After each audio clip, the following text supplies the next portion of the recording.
Happy St. Patrick's Day, everybody, as you are live at DUTCHTOWN High School as we are ready for 5A softball. I'm Jeff Porsche, and I'll be with you tonight as we get a good one between the East Ascension Lady Spartans and the DUTCHTOWN Lady Griffins. We're going to take a short break, and we're going to come back and get you ready for tonight's matchup. So stay tuned. You're watching the REV Game of the Week. Welcome to REV, delivering fiber-powered technology for both your home and your business. With phone service that connects you to what's important, internet that keeps your devices up and running, TV that delivers all the big moments, and security that protects how you live and work. All backed by local support teams right here in Louisiana. With 5-star service and reliability you can count on, we're ready to connect you to the people and places that matter most. REV. Chris's Specialty Foods has you covered for tailgating this season. We do all the prep work so you can spend time enjoying your family and friends. Steaks, burgers, sausage, chicken, wild game, and many other great pork options. Our central location is now open on Wax Road behind the Walmart. And the new Highland location serves hot lunches and has a meeting space for your work team. New Orleans and Millerville are rocking as well. It's fast, affordable, and delicious. It's Chris's Specialty Foods. Everybody loves Chris's. B.T. Chapman and A.J. Pickett with Advantage Therapy are honored and excited to team up with DUTCHTOWN High School's athletics. At Advantage Therapy, we are dedicated to helping our patients regain the highest possible functional status through one-on-one patient care.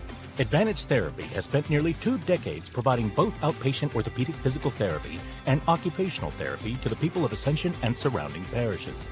From all of us at Advantage Therapy, go Griffins! Order like a champ at Raising Cane's. We've got tailgates of hand-battered, cooked-to-order chicken fingers and cane sauce, and jugs of freshly made tea and lemonade. Raising Cane's Chicken Fingers, one love. Here we are, Cypress Roofing, a woman-owned roofing company specializing in insurance claims. With the hurricane season right around the corner, give us a call.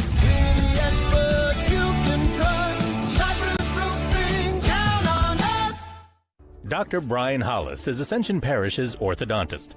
Dr. Hollis has an excellent reputation for bringing state-of-the-art technology and the highest standard of patient care to Ascension. He attended LSU Dental School, and he completed a residency to become a board-certified specialist in orthodontics. An avid supporter in our community, Dr. Hollis is married to Celeste Pyron Hollis, and they have 4 children. Dr. Hollis, Ascension Parish's orthodontist. Grow up smiling with Hollis Orthodontics. Get to know SEC Heating and Cooling this year. Locally owned and operated by Stephen Conner since 2013, SEC Heating and Cooling works with residential and commercial customers in Ascension, East Baton Rouge, Livingston, and surrounding parishes. SEC specializes in preventive maintenance, repair, and complete changeout and installation of energy-efficient central air systems. From professional sales and expert installation of central AC systems to repairs and ductless AC systems, we can handle all your needs. For total peace of mind, call SEC today. No one teaches you what to do immediately after an accident. Once everyone is safe, your first call should be to an attorney, not the insurance company. Don't let the insurance company take advantage of you at your time of need. Call the Title Law Firm. We'll walk you through what you need to do in real time. But you can take advantage of the Title Law Firm's 30 years of experience. Before you call your insurance, make a free, no-obligation call to the Title Law Firm. Call 756-0007 when you're injured. You gotta call Title. REV presents the Action Minute. Here's the Clinical Director of Action Therapy and Wellness, Haley Leindecker. Hi, I'm Haley Leindecker with Action Therapy and Wellness in Gonzales, and I'm here to show you simple exercises to improve shoulder strength and thoracic mobility for all athletes. Resisted external rotation will strengthen your rotator cuff. Stand tall with your arms straight out and the elbow bent at 90 degrees. Keeping your elbow in place, rotate your arm outward against the resistance. For internal rotation, set up the same 90-90 arm position, but with the resistance anchored on the same side. Rotate your arm inward, bringing your hand towards the ground while keeping your elbow fixed. This is called open books and half kneeling. The resistance band is held forward with both hands. Rotate your upper body open to the side, pulling the band across while keeping your lower body stable. Action Therapy and Wellness specializes in physical therapy, sports therapy, occupational, and hand therapy. Just remember, no referrals needed. Give us a call today.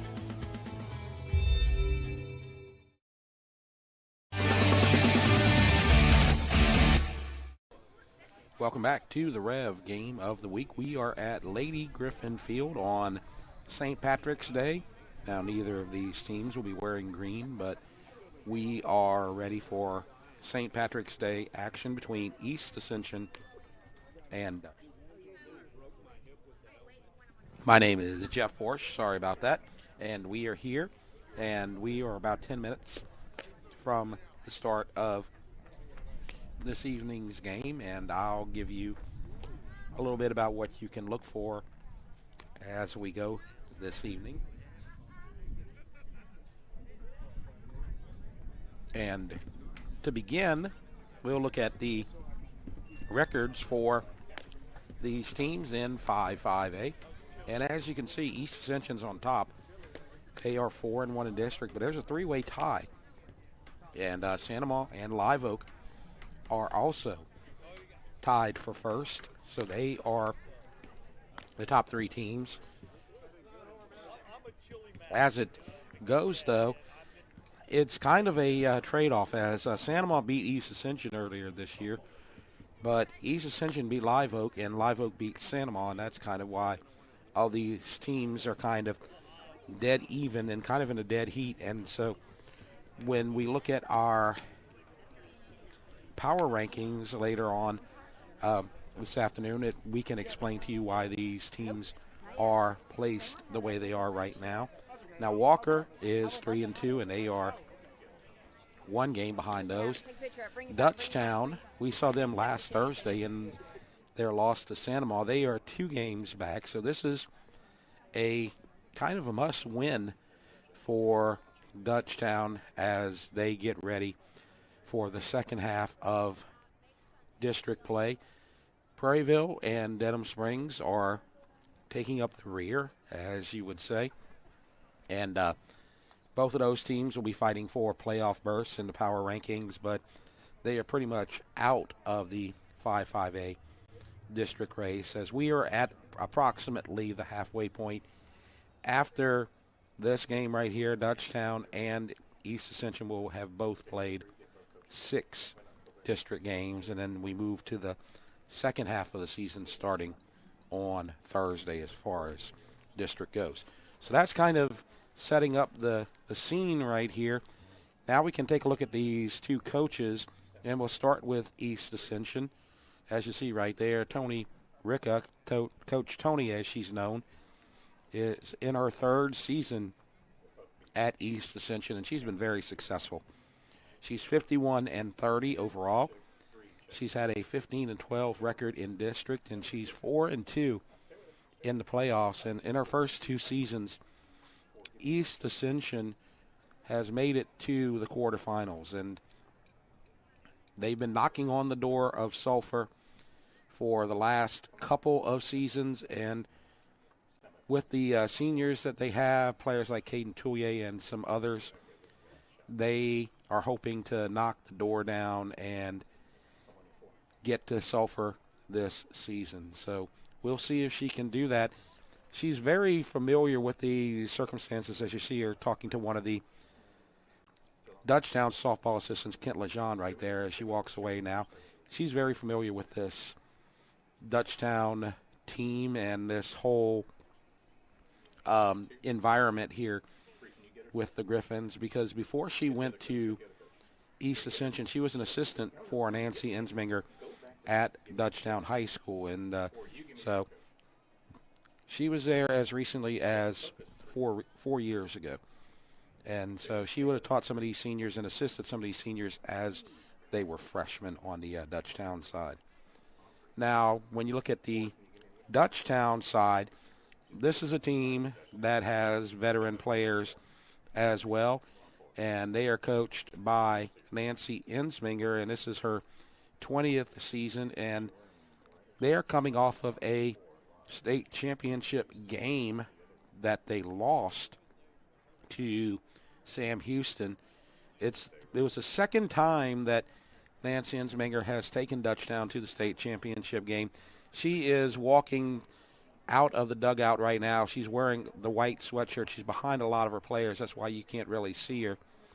As you see a couple of the Dutchtown players waving to the camera right there. But she's behind all those players right at the entrance of the dugout.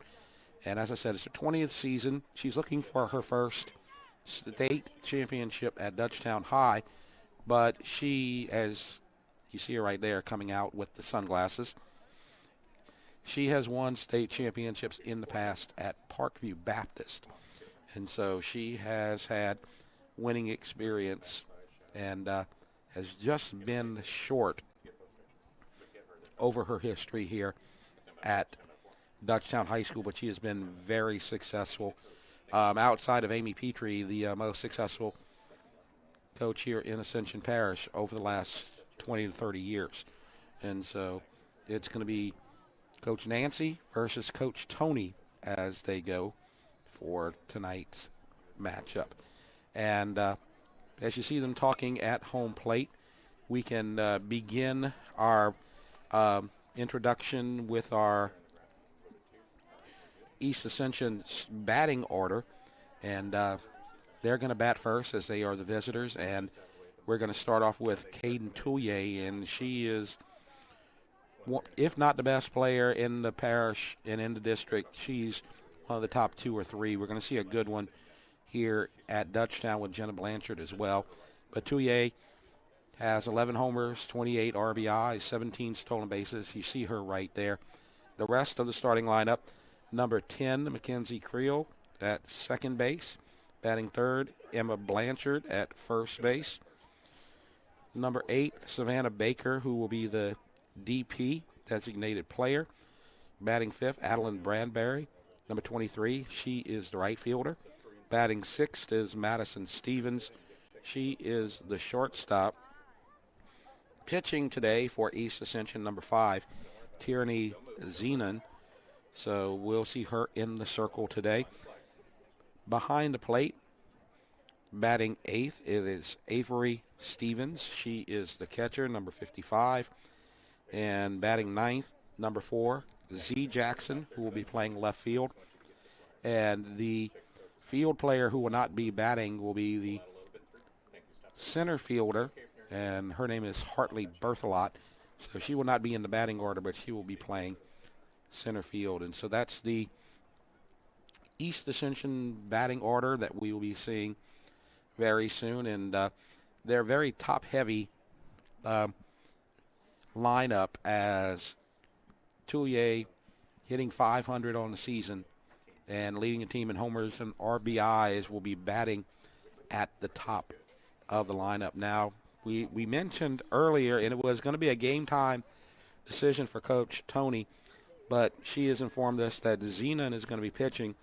She wasn't sure if she was going to go with Zenon or Baker, and she was going to wait and see the pitchers warm up and get a feel for what was happening, and she decided to go with Zenon. Now, we saw her a couple of weeks ago as we had a broadcast between Prairieville and East Ascension, and Zenon didn't have her best start that day. She did not get out of the first inning and gave up a run, and she hit a couple of batters and was having trouble finding the strike zone. And we're going to see how she does today, but apparently Coach Tony has confidence that she will be able to find her way. But I can promise you, if she doesn't, we saw Savannah Baker warming up as well, and we will go ahead and possibly see her later today as well.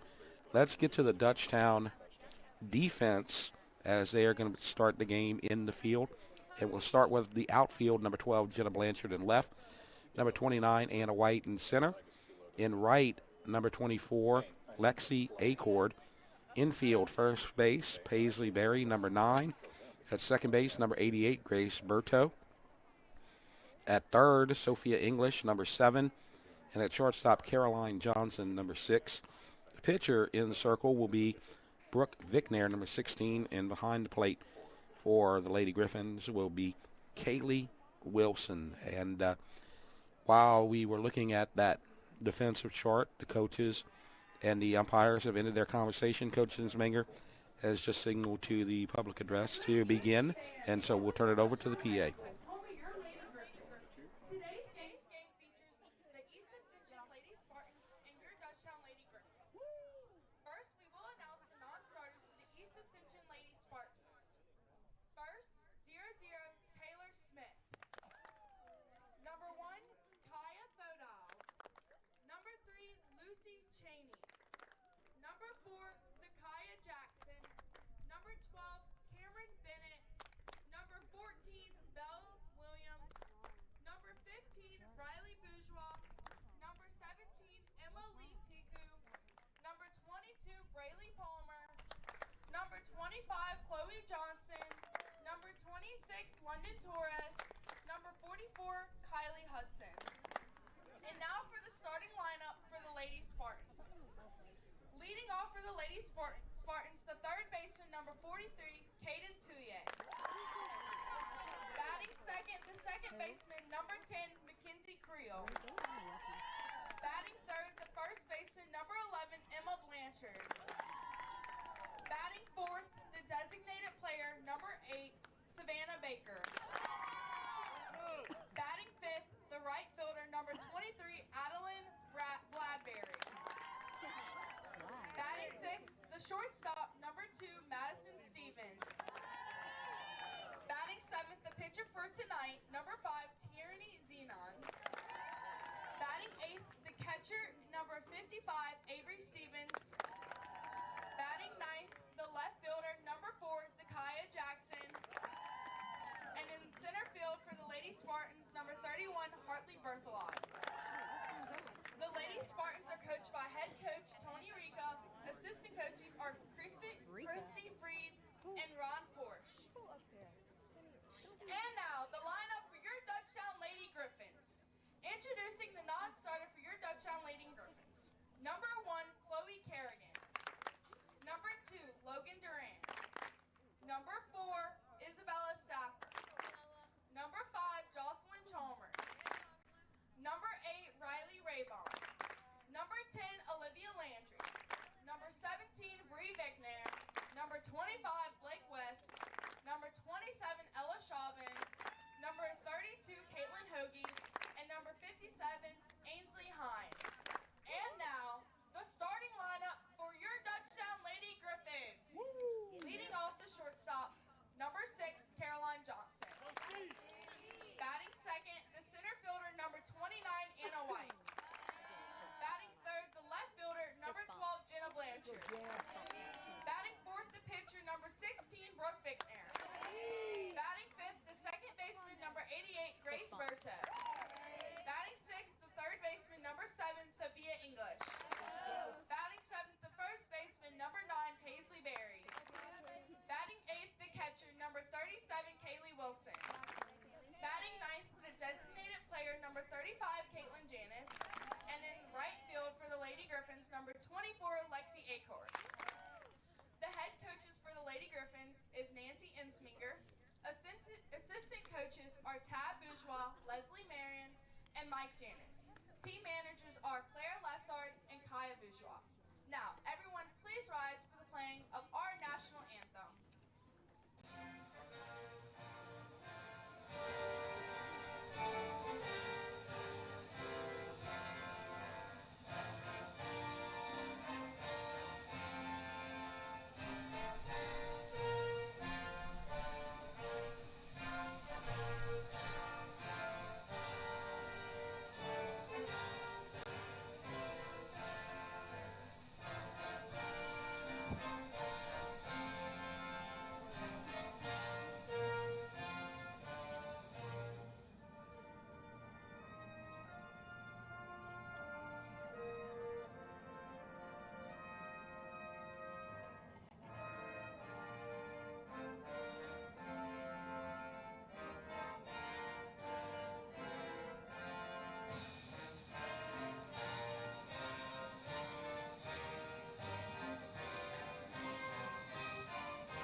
And we are ready for softball as the district season continues, as we're going to see the Lady Spartans and the Lady Griffins in a very important district game. A must win for both teams. For East Ascension, they need to win to keep up with Live Oak and Santamon and stay ahead of Walker. As far as Dutchtown goes, it's a must win because they don't want to fall further behind the leaders at the top of the division. And if they can beat EA, they can come within one game of the Lady Spartans. Now, we saw Dutchtown a week ago on Thursday over in Santamon. They were run-ruled 16-6, and Brooke Vickner was in the circle. She started the game, and you see her right there. She is 6-4 on the season with a 3.51 ERA. And if you recall, or if you didn't see the game last week, she had a great first inning. She had a 1-2-3, got the top of the Santamon lineup down very quickly, and then got spotted a 3-0 lead by the help of one of her home runs. But then in the bottom of the second, she couldn't find the plate and was having trouble with her control, and she wound up being pulled, and Dutchtown lost the game. Now she's going to see 1, 2, and 3. That's going to be Touye, Creel, and Blanchard for the Lady Spartans. And we are underway. First pitch is high. Caden Touye, we talked about her. One of the best, if not the best, in 5-5A. 500 hitter, 11 homers, 28 RBIs. The most dangerous hitter in the Lady Spartan lineup. Second pitch, change up, a little low. So she falls behind, 2-0. We are just underway. At Dutchtown, no score. East Ascension at Dutchtown. There's Vickner in the circle, pitch. Fly ball to center field. Anna White calling for it. And she makes the catch for the first out.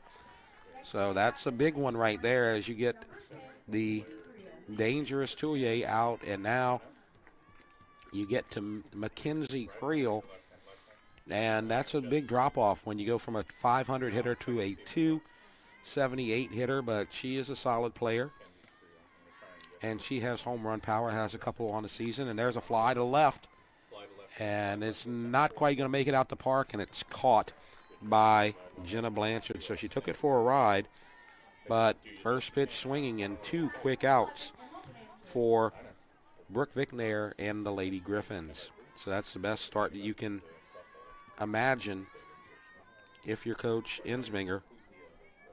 And now Emma Blanchard comes to the plate. She has a .469 batting average. Takes the first pitch inside. 1-0. Blanchard leads the team in doubles. Has 14 RBIs on the season. Nobody on right now. 2 outs. And Good Eye takes it inside. 2-0 the count. Vickner trying to get another 1-2-3 inning. Like I said, last Thursday against Santamon, she was able to get the 1-2-3 inning. And there's a grounder to short. Johnson throws the first for the out, 6-3. An easy 1-2-3 inning for the Griffins. The Lady Griffins give up no runs on no hits, no errors, and nobody left. So we go to the bottom of the first. No runs for East Ascension, and the Lady Griffins coming to bat. Their batting order, you see it right there. Caroline Johnson leads off, number 6 at shortstop. Batting second, Anna White at center field, number 29. Batting third, and this is the one you want to look out for, Jenna Blanchard, left field, number 12. Cleanup, number 16, Brooke Vickner. She got the 1-2-3 inning, and she is in the circle. Batting fifth is Grace Berto, number 88, second base. Batting sixth, Sophia English, third base. Batting 7th, number 9, Paisley Berry. She is the first base. And then batting 8th is Kaylee Wilson behind the plate, number 37.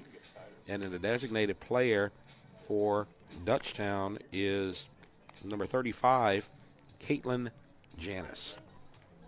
Now they're going to face Tierney Zenon. And she has struggled a little bit. She's 3-2 on the season. She's a new player for East Ascension. She comes to the Lady Spartans from St. James. Now, we'll take a look at the the Lady Spartans defense while we have a chance. And in the outfield, left field, Z. Jackson. Center field, Hartley Berthelot. Right field, Adeline Bradbury. Infield, Emma Blanchard. Second base, Mackenzie Creel.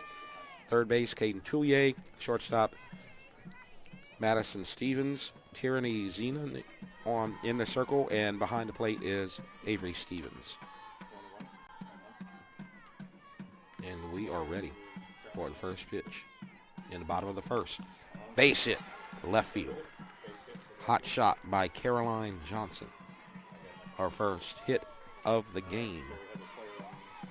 And so we have a first base runner of the night. That was a hot shot past Toulier. Didn't have a chance. And that'll bring up Anna White. She led off last Thursday. She's a .393 hitter. She's a good one. Senior. 4-year starter. Strike called. White, a 4-year starter. Johnson is a 3-year starter as a junior, who just got the first base hit of the game. She's at first. Blanchard playing in, so is Toulier as White shows bunt. And the runner, a delayed run, a delayed steal, and the throw is left of the bag and gets away from Stevens. So that's going to be a stolen base for Caroline Johnson. That is going to be her 8th of the year. So a runner in scoring position. The count is 1-1.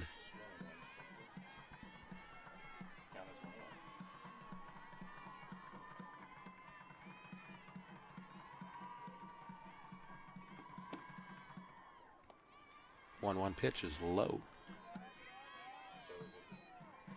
2-1, the count to the number 2 hitter. An RBI opportunity perhaps for White right here. She has 9 on the season.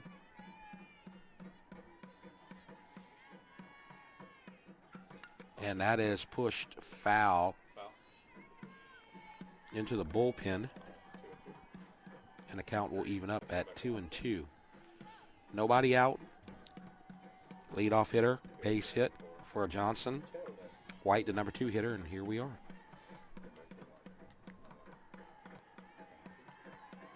2-2. And trying to push it over the first baseman's head, goes foul. Again toward the Lady Spartan dugout. So 2 balls, 2 strikes, nobody out. Runner on second.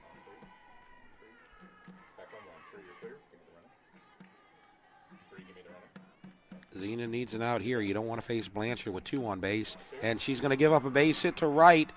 And they're going to wave Johnson around. And the throw will be cut off. And Dutchtown leads 1-0. So 2 batters and 1 run. White stays at first. So Johnson singled to left. White singled to right. And our score 1-0. Now Jenna Blanchard. She's a good one. Going to Mississippi College next year, senior. Another 4-year starter. Takes the ball. 481 on the year. She has a couple of home runs. Leads the team, though, with 20 RBIs. Leads the team in runs scored with 21 and hits with 26. Dutchtown leads 1-0. Shows bunt. That's a surprise from your 3-hole hitter. Maybe trying to catch him by surprise right there. But it gets away from the catcher, and it goes foul. So our count 1-1. 1-0 Dutchtown here in the bottom of the first. Jeff Porsche with you from Dutchtown High School. You're watching District 5 5A softball.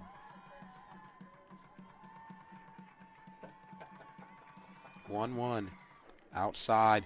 White is going to try to get second, and she is safe.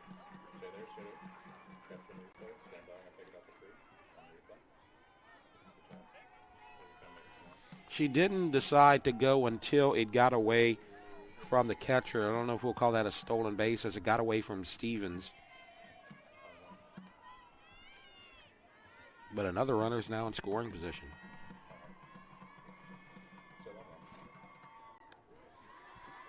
Takes a ball. 3-1, the count.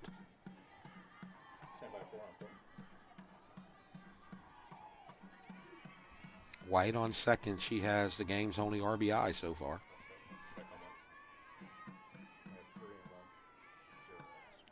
Fly ball. And the shortstop calling for it, makes the catch. Stevens makes the play in short center field, and that's a big first out, getting Jenna Blanchard out. So 1 out. White remains at second, and Brooke Vicknair comes to the plate. You saw her get a 1-2-3 first inning. Last week when we saw her bat first at Santa Maria, she took it out the park to dead center field into a very strong wind. Not much wind here today, but it is kind of cool, low 50s. Beautiful day, though. I think winter is making one last hurrah today, as Vicknair takes a ball. 1-0 Dutchtown with the lead, bottom of the first.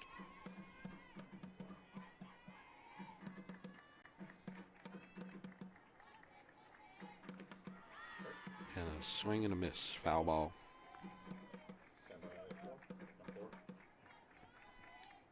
I think she made contact with that one. Count even, 1-1. Mississippi Gulf Coast Community College commit.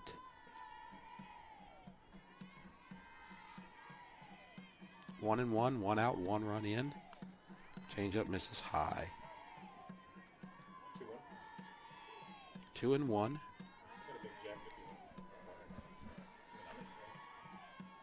Zenon trying to get a very important second out right here.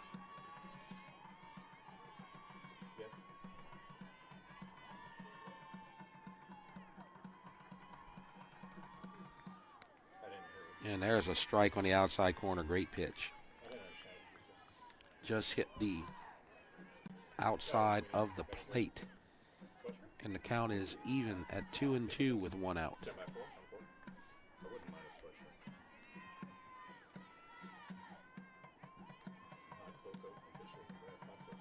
Zenon in the circle. Fires. Foul tip into the catcher's glove, and we get a strikeout for the second out of the game. And this is a great comeback by Tierney Zenon.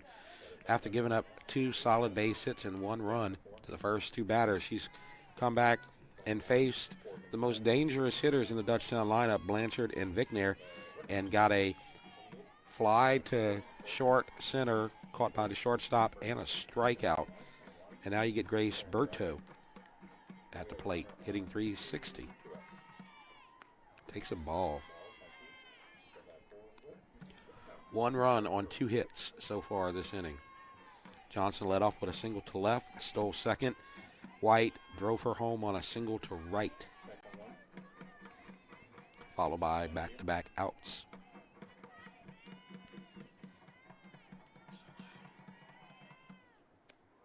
She thought about it, had a good eye, takes it 2-0. Sophia English on deck. You can see that It's kind of the end of winter right here. As you saw behind home plate, a lot of fans in the bleachers are wearing blankets today. And there's a drive to right, base hit. White is coming around third. Throw is not in time, and she scores standing up. So 2-0 after the RBI base hit by Grace Berteau. 3 singles, 2 runs for the Lady Griffins. So Bradbury's throw a little late, and this is what we saw on the game 2 weeks ago against Prairieville, as Zenon cannot make it through the first inning, and she has been replaced. And so what's going to happen is we're going to see Savannah Baker in the circle, and she is 8-1 on the season. So she has gotten a majority of the wins for the Lady Spartans. And she's going to come in and try to do like she did against Prairieville and put out the fire. As this is the second time we've seen Zenon, and she gets through 2/3 of an inning and cannot finish the opening frame. So right now, 2-0 on 3 solid base hits by Johnson, White, and Berteau. 2 outs, and now Sophia English will come to the plate, hitting .288.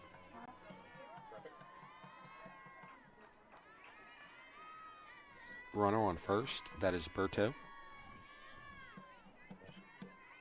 2 runs in.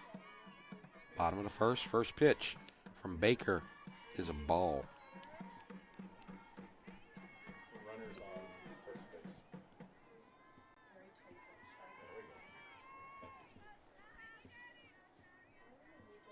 One ball, no strikes. Baker trying to put out the fire. Fouled away. Got 1-1. A little late on the swing. Baker did a great job coming in relief against Prairieville. She was able to get the win.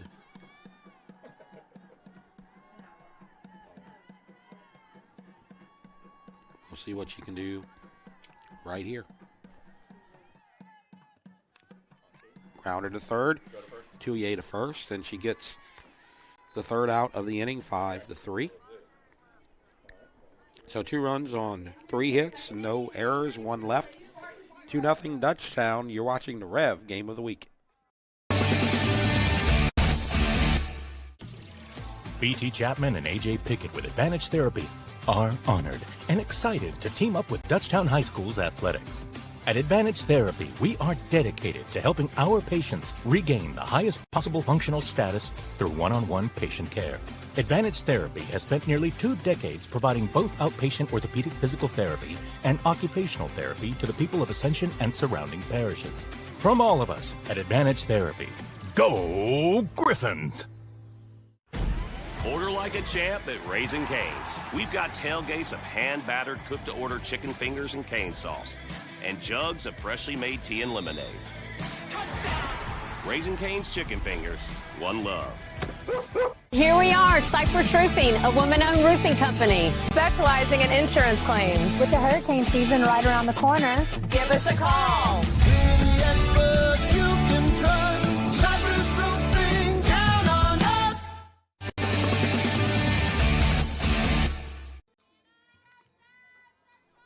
Welcome back to the REV Game of the Week. East Ascension versus Dutchtown. Dutchtown leads 2-0 here in the top of the second. Jeff Borsch with you here today, as we're going to see if Brooke Vicknair can get another 1-2-3 inning like she did in the first. She will face 4, 5, 6, Baker, Bradbury, and Stevens. Baker originally listed as a designated player, but she has come in relief of Zenon, so they have traded positions, but both will likely remain in the lineup. First pitch is a ball. Dutchtown got 2 runs on 3 hits and no errors. And that hit her. So the first base runner of the game. And we're going to get a courtesy runner. That's number 15. Let's get her name. That would be Riley Bourgeois.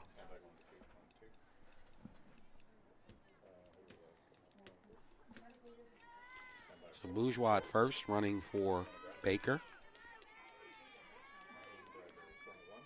Adeline Bradbury to the plate, 291 hitter. They're expecting bunt, and the runner's going, and the tag, they got her.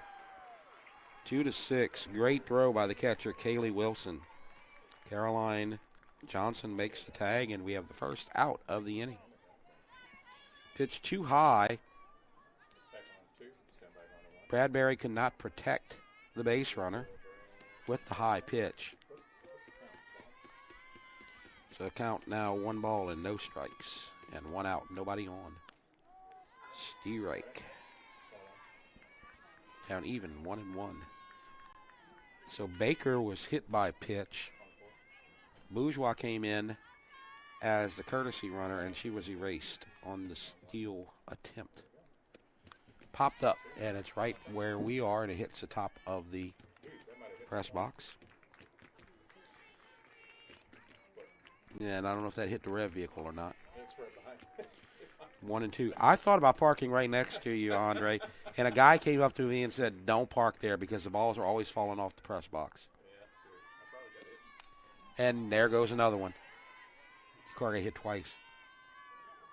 That probably reached the street, I think, that time. I didn't hear a thud. 1 and 2, 1 out. 2-0 Lady Griffins with the lead. Oh, she turned on that one, but it's way foul. And she hit the sheriff's vehicle on the bounce. So she's doing some damage out there, at least to the vehicles. 1 and 2. Grounder to second. Berto to Barry for the second out. 4-3. So 2 up, 2 down. Madison Stevens comes up. The first of the Stevens twins for East Ascension. 370 hitter. Little high. And by that I mean a lot high. Good shot of Vicknair. She seems to be in the zone a little bit more than she was last week in this second inning. That one low, though.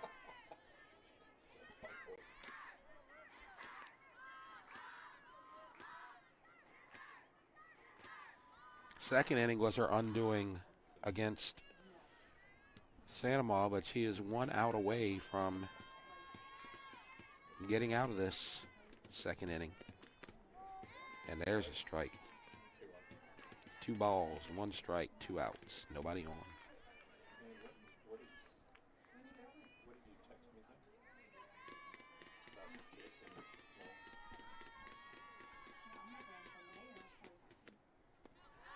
Good eye. Thought about it. Now to count 3-1. Should get a good pitch right here to swing at.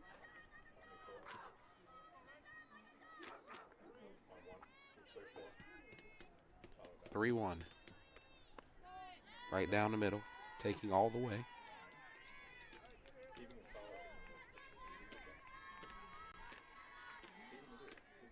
Count now full.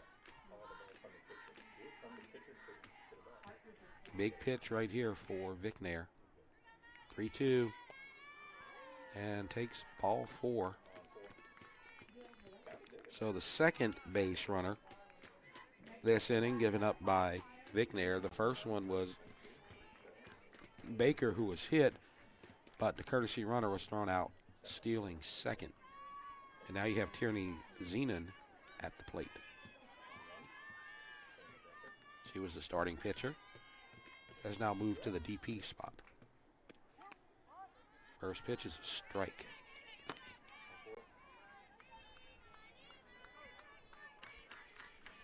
Zenon new to the EA program, new to Ascension Parish altogether.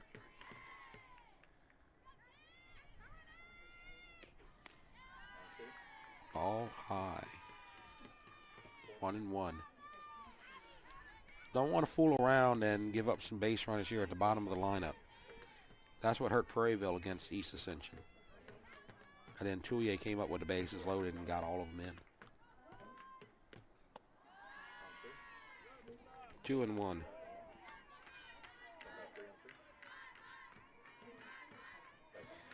Two and one, 2 outs. Stevens at first. 2-1. 3-1. This is what we saw from Vicknair against Santa Ma. Walks. That's a great shot right there. She's on the sign as well. Fly ball to right. And will the right fielder get there? She does not, but it is foul. Acorn made a diving attempt, but the ball falls harmlessly foul.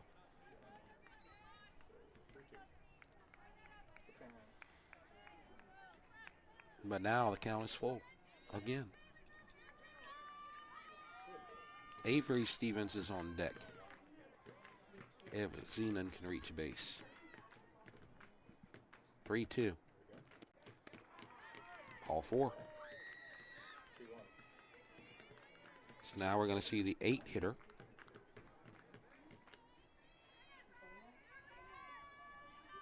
Avery Stevens behind the plate. Took her a second because she still had her shin guards on, just in case she did not come to the plate. 479 hitter. Takes a strike.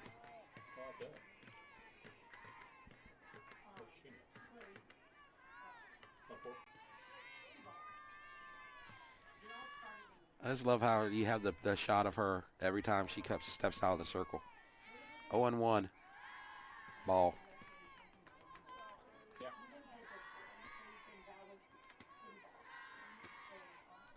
And Kaylee Wilson will go into the circle and try to encourage Vicknair to throw some strikes and get this third out so that they can come to bat in the bottom of the inning with a 2-0 lead.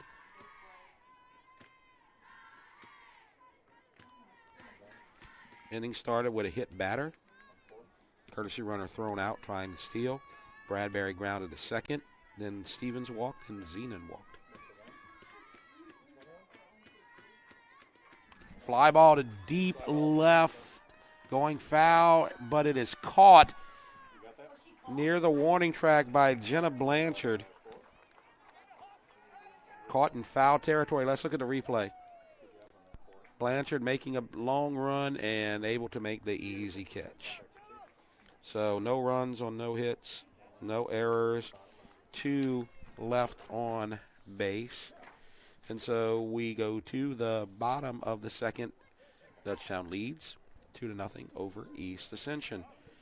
And as we go to the middle of the second inning, why don't we take a look at the power rankings as far as the top 10 goes. And there have been some changes since last week. You now see Walker is on top, and Sam Houston moves up to number 2, and East Ascension dropped from 1 to 3. Santa Ma has moved to the 4 spot, and you can see Live Oak in number 8. And Dutchtown's not far behind. And the reason why these power rankings have changed so much over the last couple of days was because of the thing we talked about last week when we were with Jolie Hartman, the Santa Monica Invitational, as both of these two teams played 3 games in the Invitational, and East Ascension went 1-2. They lost to North DeSoto and Pineville. They beat Dearborn Woods, whatever that name is, and they and Dutchtown went 2-1, beat Assumption and French Settlement, but lost to Dearborn Woods as well. And now here we are in the bottom of the second, 7, 8, and 9. Paisley Berry swings and misses.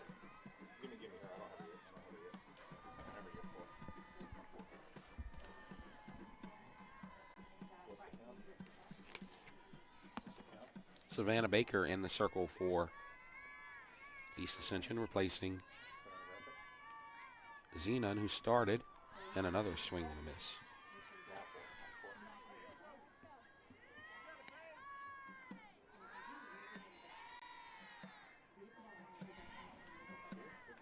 So it's Barry, Wilson, and Janice due up in the bottom of the second, 7, 8, and 9. Takes a ball. Count 2-1. Good shot right there of Paisley Berry.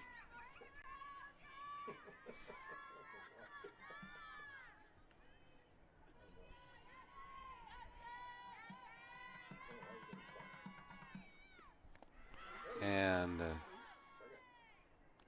they struck her out. I was waiting to see if they called a foul ball or she got her bat on it even slightly, but they ruled it a swing and a miss, and it's a strikeout in the first. Strikeout for Savannah Baker on the day.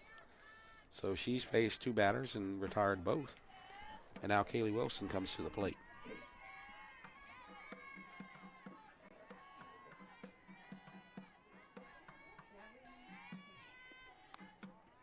Ball high. 1-0. It almost feels like Baker does better in relief and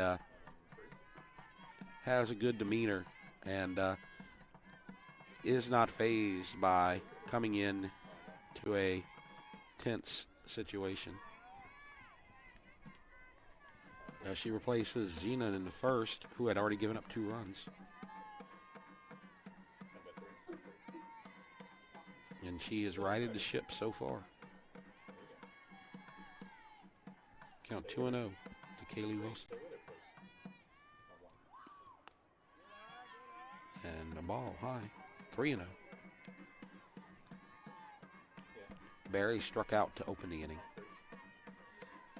This is the number 2 hitter. This inning, Wilson in the 8 hole.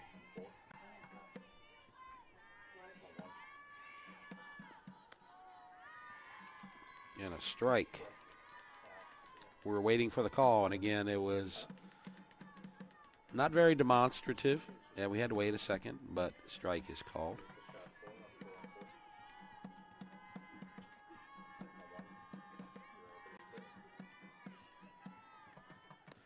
And a strike. Swinging for the fences right there. Wilson has no home runs on the season, but she took a healthy hack at that one. Full count, 3-2, 1 out. Bottom of the second, 2-0 Dutchtown. On the corner, a strike 3 caught looking. Back-to-back strikeouts for Savannah Baker. And it looks like Coach Tony has gotten things back in order after a rough start in the bottom of the first. Now Caitlin Janis. This is only her 10th at bat, but she's hitting .333, 3 for 9 on the season. Takes a ball.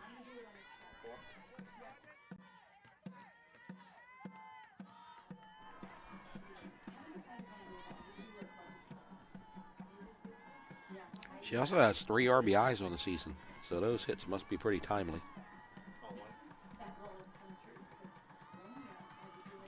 Grounded to first, through, and a base hit So her average will improve to 400 on the year, and that is the 4th hit for the Lady Griffins. And now Caroline Johnson comes up. Blanchard just couldn't react quick enough to the hot shot. 4 hits, 3 of them have been to right field.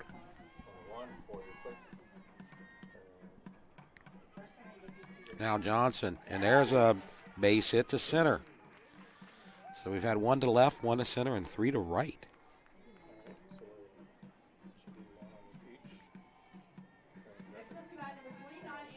And now Anna White comes to the plate. She singled to right and got the first RBI of the game. And she's got a duck on the pond right now. Janice at second. Johnson at first. 2 outs. After back-to-back strikeouts, Baker struggling to get out of this inning without giving up any runs. And you got White and Blanchard coming up. This is going to be the toughest part of the Dutchtown batting order. 2-0.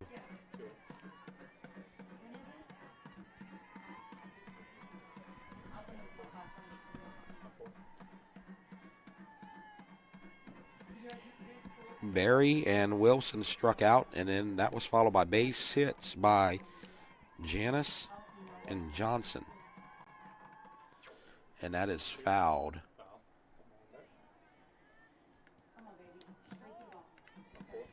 Two and one. White delivered in an RBI situation in the top of the first.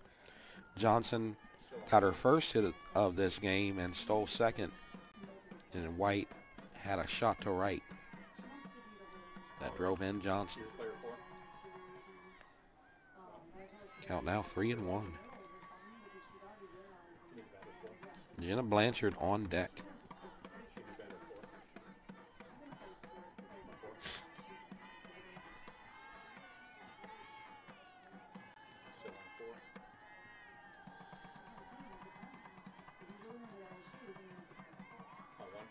Three-one. And there's a bouncer slowly. Touye's got the ball and throws it to first for the third out, 5-3. And so the inning is over with no runs. So no runs on 2 hits, no errors, 2 left. So it's 2-0 Dutchtown over East Ascension. You're watching the REV Game of the Week.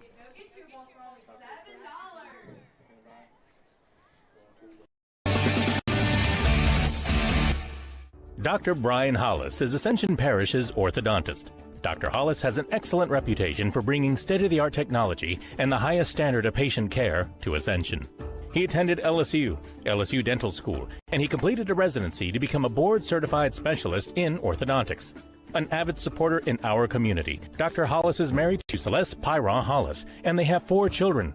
Dr. Hollis, Ascension Parish's orthodontist. Grow up smiling with Hollis Orthodontics. Get to know SEC Heating and Cooling this year.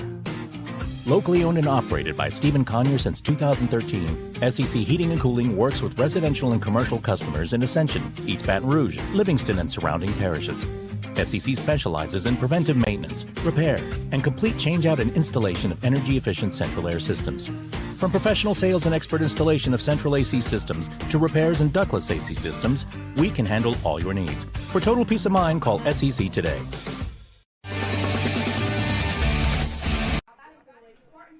We're back, and we are at the top of the third. And Vic Nair didn't give up any runs in the first and the second. Now she'll face 9-1-2 for the Lady Spartans. And this is Z Jackson, the left fielder. And you want to know how cold it is? It's that cold. She's got her sweats on. I don't blame her. Ball 1. If the fans can all wear long sleeves, then why can't she? Ball 2. Vic Nair had some control problems in the second, as you see Coach Tony right there. trying to fire up her team and get them back in this ball game. Vic Nair hit a batter and walked 2 in the second, but didn't give up any runs. 2-0. And that caught her by surprise, the changeup, and couldn't do anything with it. 2-1 to count. As I said, the temperature today will be in the low 50s, may drop into the 40s if the sun goes down before the end of the game. 3-1 to count.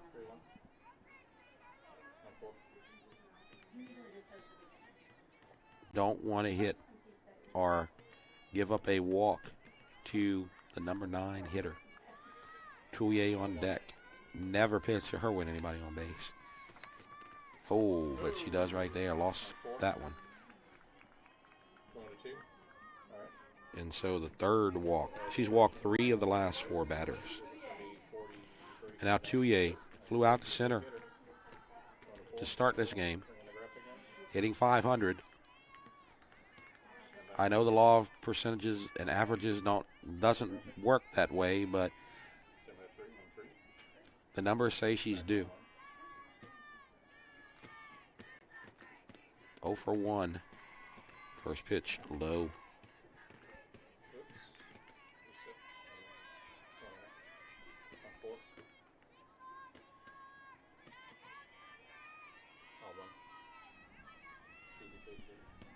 Jackson at first. She walked to start the inning. There's a grounder to second.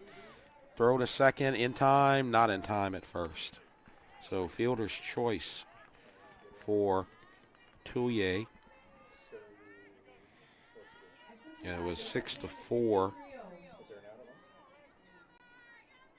for the first out. And so 1 out here in the top of the third. Creel at the plate. 0 for 1. Touye definitely a stolen base threat. Does not go. Takes a ball.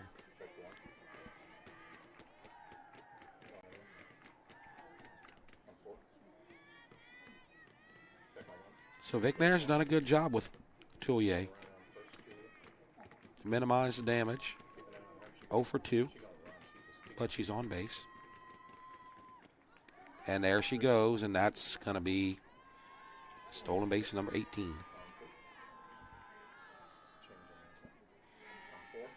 So EA has the second runner of the day in scoring position. Stevens got the second in the second, but could not score. 1 out. High.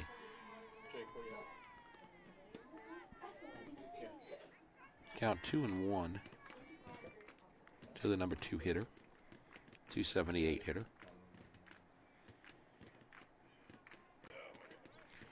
She went down first pitch swinging in the top of the first.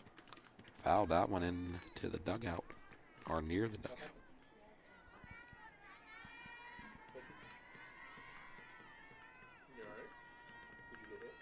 Count 2-2. 2-2, 1 out, top of the third. Dutchtown 2, East Ascension nothing. Jeff Warsh here with you this afternoon. And there's a solid base hit up the middle. Touye will score. Throw is cut off, and it's 2-1.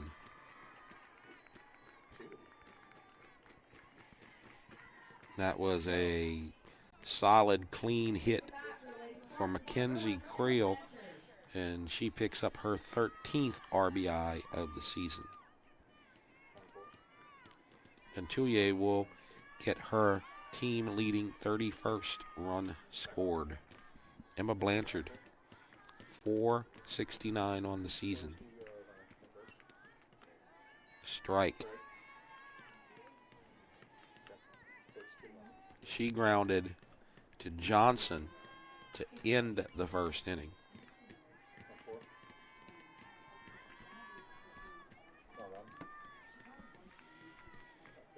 1 out, 1 run in. Popped. And Johnson will make the play for the second out. So Blanchard pops to Johnson. And we have 2 outs. And Savannah Baker will come to the plate.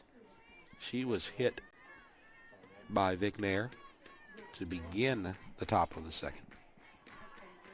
We'll now face her in the third. And that is fouled away. That's about the spot where I was about to park.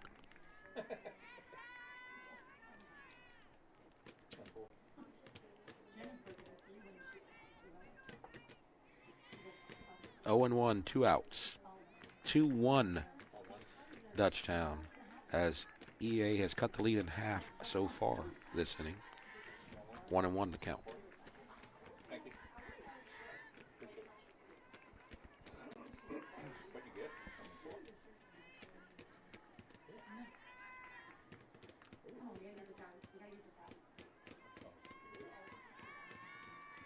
it. 1-1 pitch, 2-1 now. Ball high. Mackenzie Creel at first. She got the RBI base hit that scored Touye. And that's popped up in play, and it is caught by Kaylee Wilson for the third out. So East Ascension gets 1 run on 1 hit. No errors, 1 left. And so we go to the bottom of the third. It is Dutchtown 2, East Ascension 1. And over the last 3 years, as far as East Ascension goes, they have done very well. As you look right there, in 2023, they made the regionals. And then Coach Tony came and things really took off from there. They got to the quarterfinals, lost on a heartbreaker to Ponchatoula. And then last year, we did their quarterfinal game because it was at Sanoma, and Sanoma won that game, and they moved on to Sulphur. And so Coach Tony 0 for 2 so far in games that would have gotten them to Sulphur. They think that this year, if they can get the pitching, they should be able to get there. As you look at their seniors, this is a senior-heavy team. Hartley Berthelot, Z. Jackson, Caden Touye, Mackenzie Creel, Avery Stevens, Madison Stevens, and Cameron Bennett, the East Ascension Lady Spartan senior players, and they have done a great job bringing the tradition back to EA. And one thing that you got to keep in mind, you saw that they had made the playoffs 3 seasons in a row. I believe they are 5 seasons, either 4 or 5 seasons removed from having a winless season. As a fly ball to right field, caught by Bradbury. Blanchard took that one for a ride, but Bradbury was able to make the play. We've seen her make some great plays in right field this season so far, and that is no exception.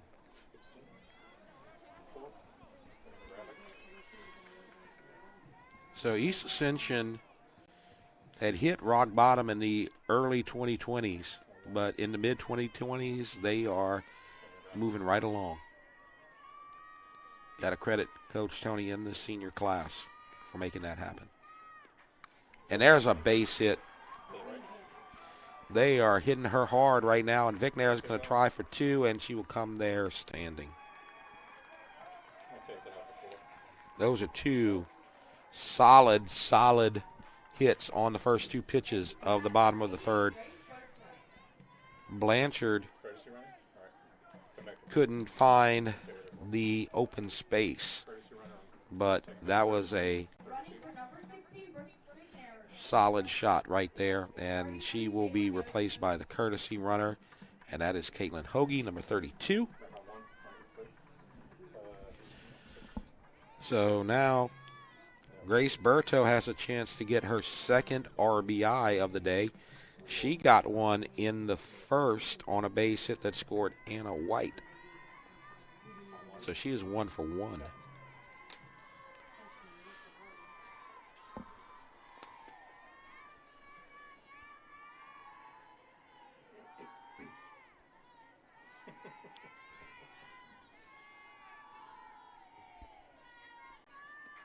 Fly ball. They are swinging out here as Hoagie tags up the third. So 3 pitches, 3 well-hit balls with 2 outs. So that's a sacrifice to center. Hoagie goes to third, but there are 2 outs. If not for the double, she could have had a 3-pitch inning.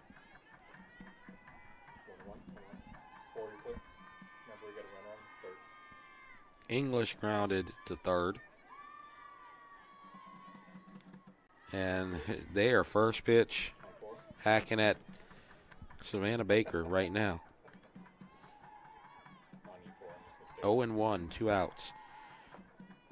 Very quick half inning so far. Blanchard flew to right. Vicknair doubled. Berto flew out to center. Sacrifice.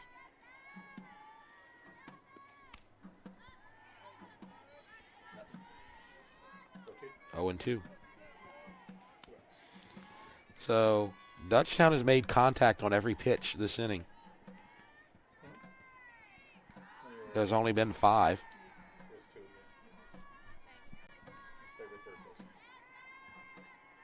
Here comes pitch number 6. And that time, no contact, and the third out as a strikeout victim for Savannah Baker. So no runs on 1 hit, no errors, 1 left. Hard luck inning for Dutchtown. They don't get any runs. It's 2-1 Lady Griffins. You're watching the Rev Game of the Week.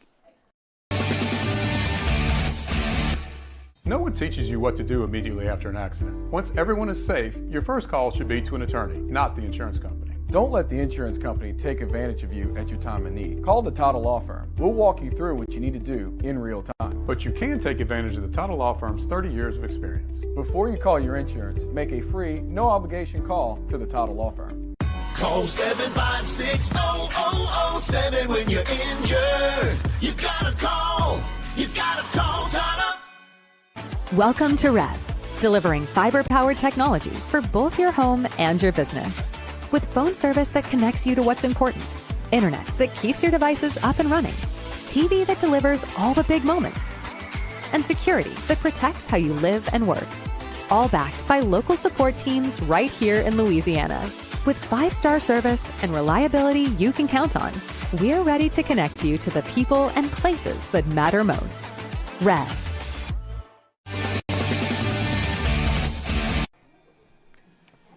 We're in the top of the 4th now. Welcome to the Rev Game of the Week. If you're just joining us, Jeff Porsche with you. It's a good one. Dutchtown leads 2-1.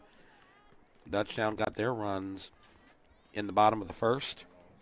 And East Ascension answered with an RBI base hit by Creel in the top of the 3rd. We are now in the top of the 4th.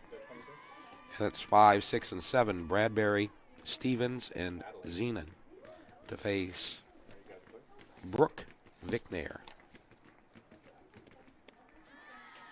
First pitch, ball.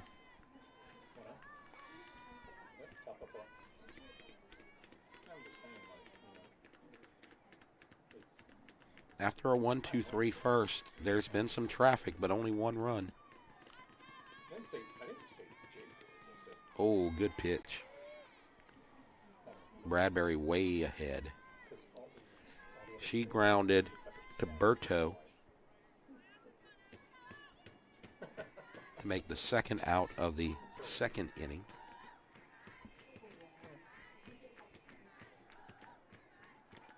Fly ball to right, and it's going to be caught in short right by Berto. So a fly to the second baseman for the first out of the top of the 4th inning. And now Madison Stevens will come to the plate. She walked her first at bat, got to second, but was stranded.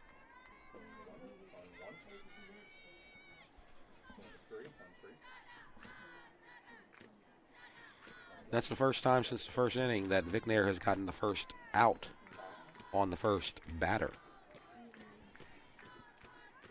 First pitch, a ball to Stevens.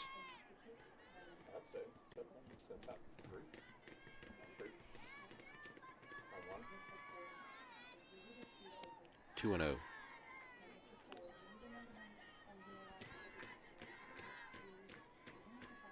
McNair's going to throw some balls, but she's been successful coming back and getting the outs and not giving up a lot of runs. Is it really? And there's a strike.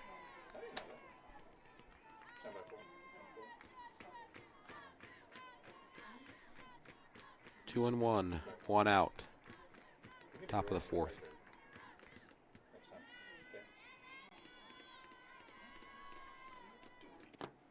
Strike two. Back-to-back strikes.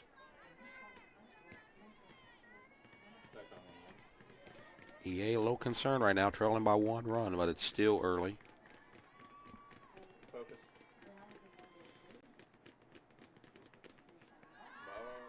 Low. 3-2. Both of these teams are kind of mirror images of each other. Both of these teams are going to score runs, but their success is going to be based on how far their pitching will take them.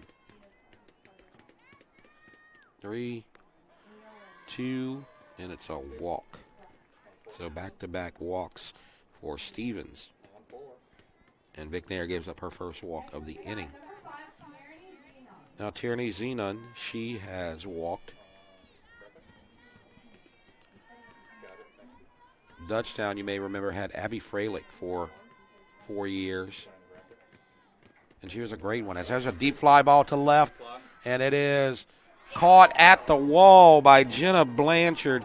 She may have just saved a home run because that ball was hit hard. Blanchard's made 2 great plays in left field so far.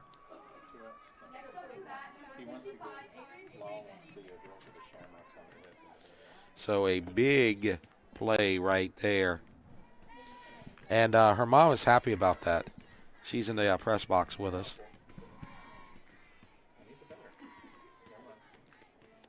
I told you last week during the broadcast, 3 players in the field for Dutchtown, 3 starters in the field, have moms who teach at Dutchtown. So I'm familiar with all of them. Jenna Blanchard, one of them. And a strike called.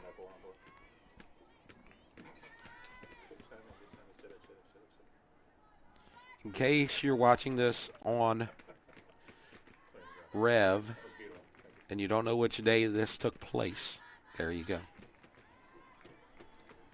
Ball in the dirt, 2 and 1. It's not really dirt. We're going to call it dirt.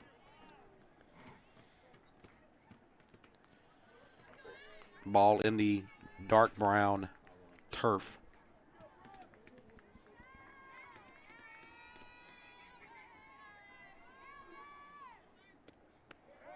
Strike called to Avery Stevens. She flew to Jenna Blanchard to end the second inning on a deep foul fly ball. Fouled away.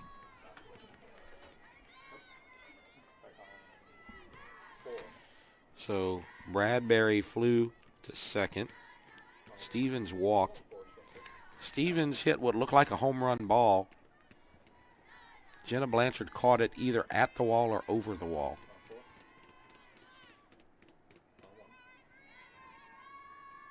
And we have 2 outs. And that one is low. Runner not advancing. And the throw back to the pitcher is a little wild.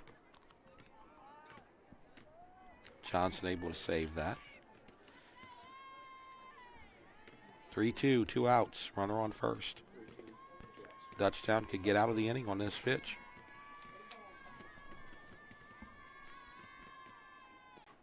Grounder, foul. And a good thing because English couldn't get a glove on it. Or she was able to get to it, but she could not secure it.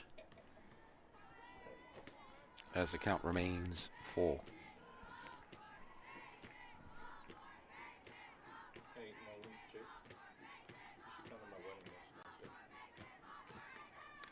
Fly ball. White running in, makes the catch for the 3rd out. So no runs on, no hits, no errors. 1 left as we go to the bottom of the 4th. 2-1 Dutchtown with the lead. It's been a successful few years for Coach Nancy at Dutchtown. They made the finals last year, lost to Sam Houston in a close one. They made it to the quarterfinals. They were the 1 seed 2 years ago, but lost at home in the quarterfinals to Live Oak, another 5-5A team. And then in 2023, they were the 13th seed and got to the bi-district game, but were not able to get anywhere beyond that. And you see they have a pretty solid senior class as well.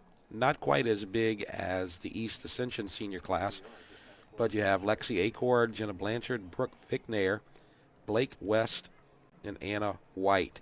So you see right there, West, number 25, Jenna Blanchard, then Vicknair in the middle, Anna White, 4th, and then at the end, Lexi Acord. So this is a pretty successful senior class. Blanchard, Vicknair, and White have all started since their freshman year, and they've had a lot of success. And they're trying to match that success this season. 7, 8, and 9 to face Savannah Baker. Barry, Wilson, and Janice. And a fly ball there. First pitch hacking today over the last couple of innings. Fly ball to the first baseman, Blanchard, so she catches it on the pop-up. And 3 of the last 4 batters have been first pitch swinging. 3 of them got an out. 1 got a double. Kaylee Wilson, she got caught looking.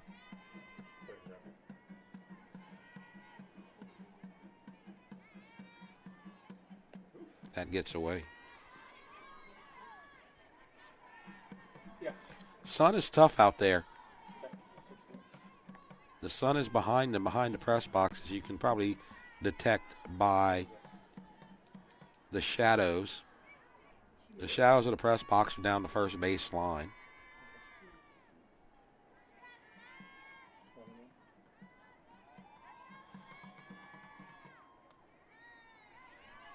Ball 2. Baker has done exactly what Coach Tony needed her to do. Settle things down. Came in the bottom of the first, trailing 2-0, and right now it's 2-1. There's a strike.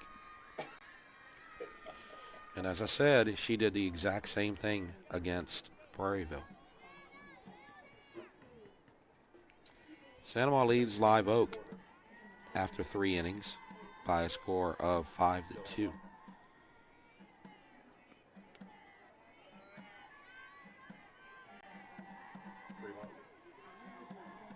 So the count 3-1.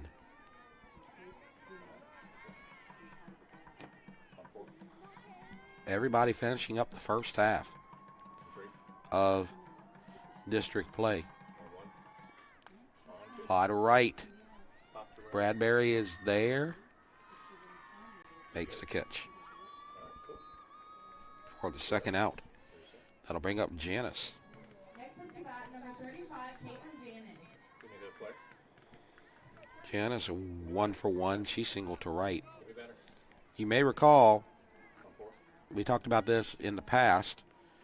Softball, they go all the way around playing everybody one time, and then they play them a second time, home and home. It's not like baseball where you got the 2-game series on every other day, like a Tuesday, Thursday, or a Thursday, Saturday. Baseball plays the same team twice, and then they're done with them. And then they move on to the next team. Softball, you go all the way through, and then you play the other team play the same team at the other venue.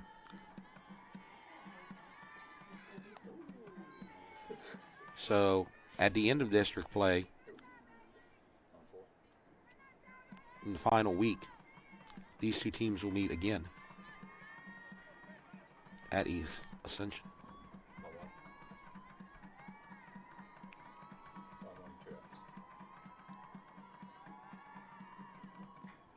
Bouncer to short, and the throw in time. Stevens to Blanchard for the third out. So no runs, no hits, no errors, nobody left. 1-2-3 inning. We go to the fifth. 2-1 Dutchtown. You're watching the Rev Game of the Week. Athletic training staff of Dutchtown High School would like to thank the following sponsors for their support of our Griffins Sports Medicine Program. Advantage Physical Therapy, Tata Law Firm, Baton Rouge Orthopedic Clinic Foundation, Cypress Physical Therapy.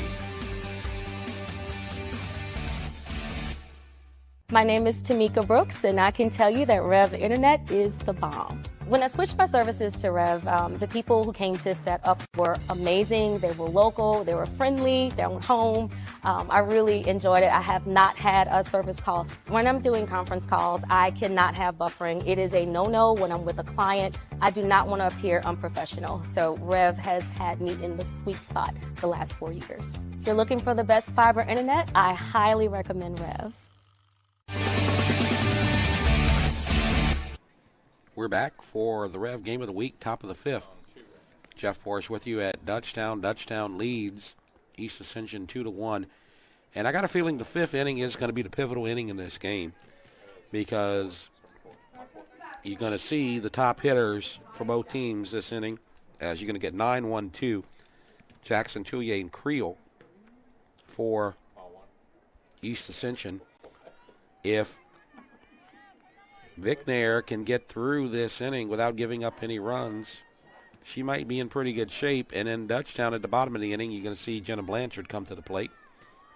So they have their best hitters coming up as well. Strike called. 0-1 to Z Jackson. She walked and was out on a fielder's choice. That was in the third.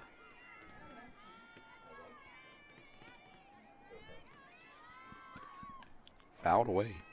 0-2.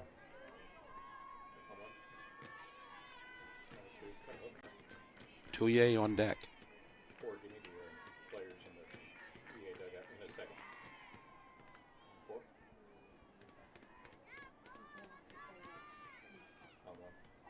Oh, 2. Fly to right.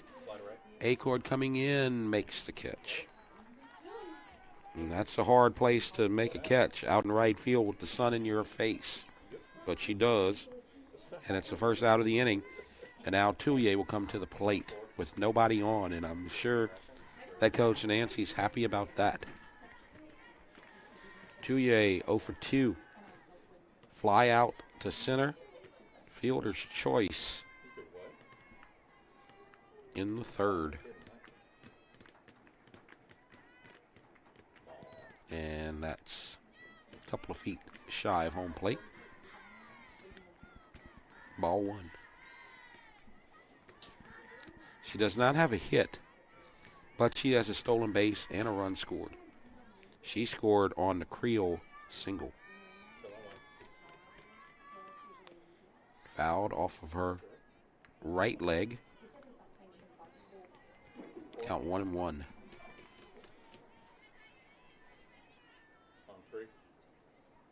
Like I said, this inning, you're going to see the top hitters for both teams. Tullier right here for East Ascension. Blanchard coming up in the bottom of the inning for the Lady Griffins. Ball 2.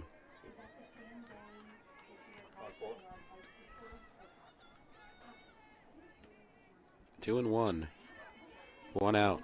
Jackson flied to right.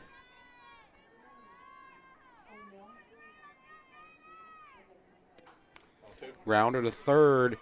English over to Barry for the second out of the inning. And Tullier's 0-3. Good job by Vic Nair, minimizing her damage. She does have the one run scored for East Ascension this game, but holding EA to 1 run after 4 2/3 innings is a great accomplishment. Now Creel thought about it, made the right choice.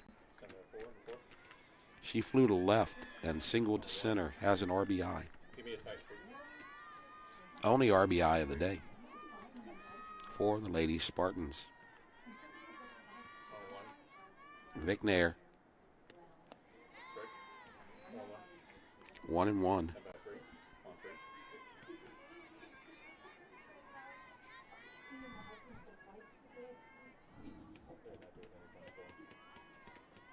Blanchard is on deck.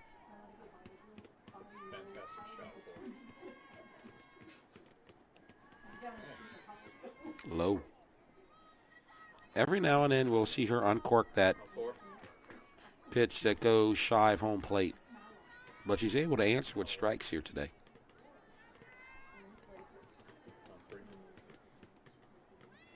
Two and one, 2 out.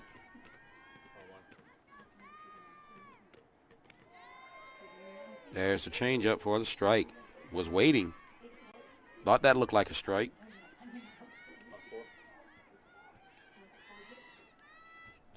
Coach Tony's still not worried yet. It's a one-run game.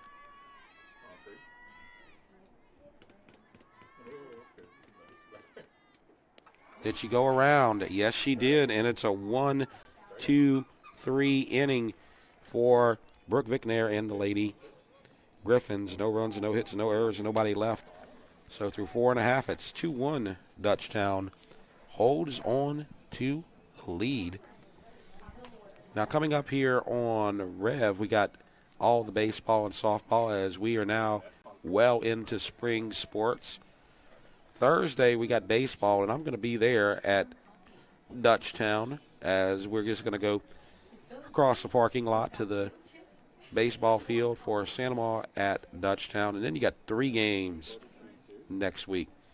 You got baseball, Prairieville versus EA. Then you got softball, EA at Prairieville. I'll be doing that game, and I should be doing the other one as well, Santa Ma at EA on the 28th.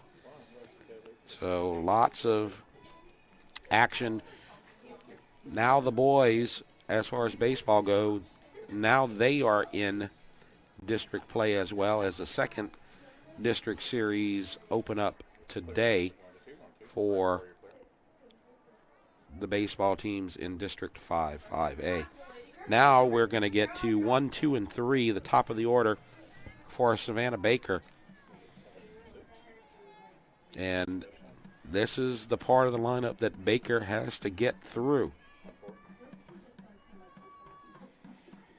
This is maybe the best chance for Dutchtown to get an insurance run. Another first pitch swing. And it goes into the Lady Spartan dugout. Caught a break. Caroline Johnson. It's Johnson, White, and Blanchard. Johnson's 2 for 2 with a run scored. She's had a great game today.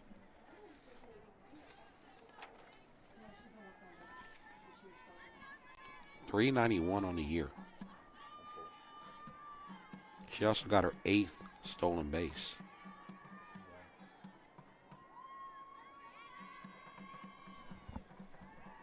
Baker put out that fire in the first and has not given up a run. And a changeup of beauty.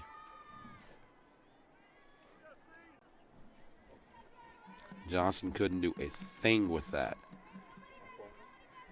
0-2.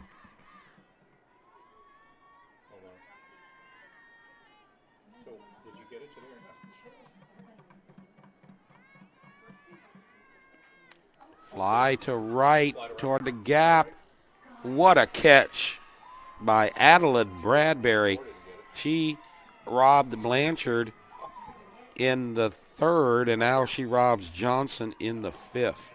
We've seen some great defensive plays in the outfield today on both sides. High-quality softball being played today here at Dutchtown. Anna White to the plate. 1 for 2.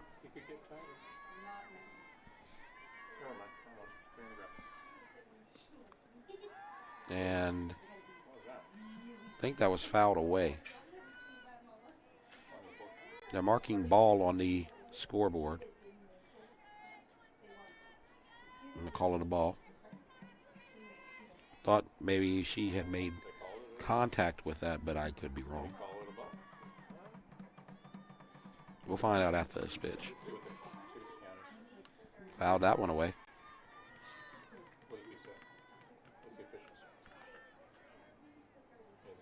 Still waiting. Nothing? So I believe 1-1 is the count. On camera one. One out, bottom of the fifth.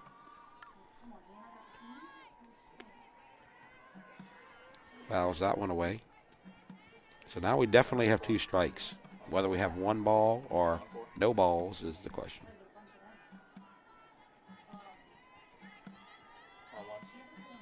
One out. Blanchard on deck.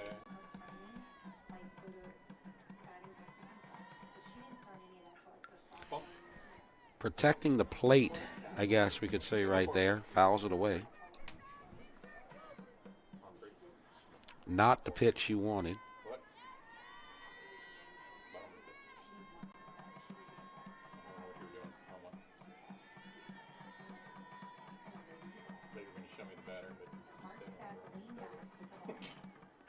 Fouled away. She's going to make contact.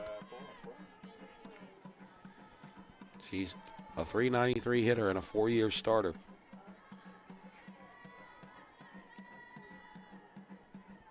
Not a lot that she has not seen.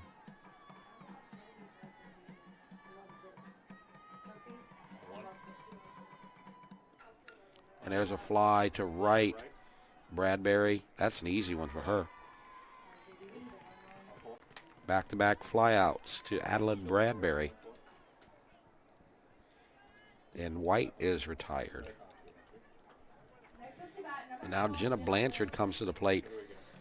I said that this inning could be the pivotal inning so far, and it looks like potentially nothing could happen. Both pitchers could go 1, 2, 3.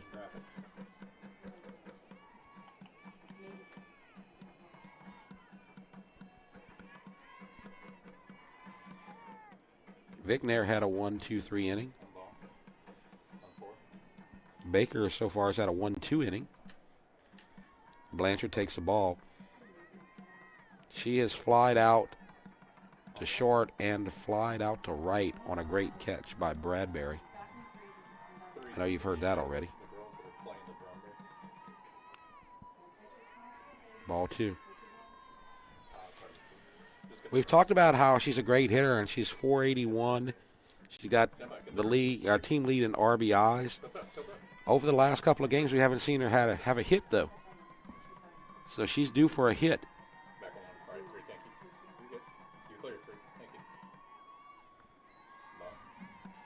But she hasn't seen anything to swing at so far this bat. 3-0. Now, Vicknair is on deck. We saw her go yard last week. You don't want to fool around with her either, especially with a runner on base. There's a grounder to short, and she's going to beat that out easily. Infield hit. Good play by Stevens to grab it. And so that's the first time we've seen Blanchard get a hit over the last couple of games on Rev. And now Vicknair comes to the plate.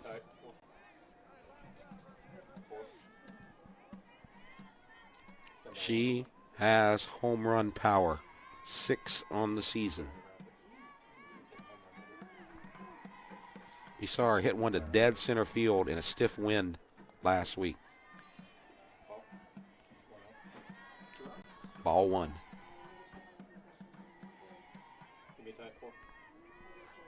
So Johnson flied to right. White flied to right. Blanchard with the infield hit to short.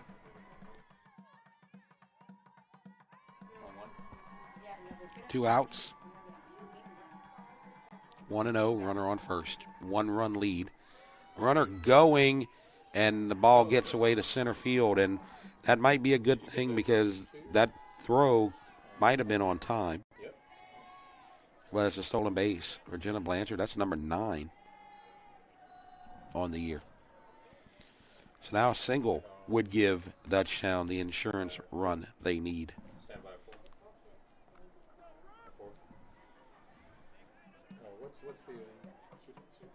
It's 2-1.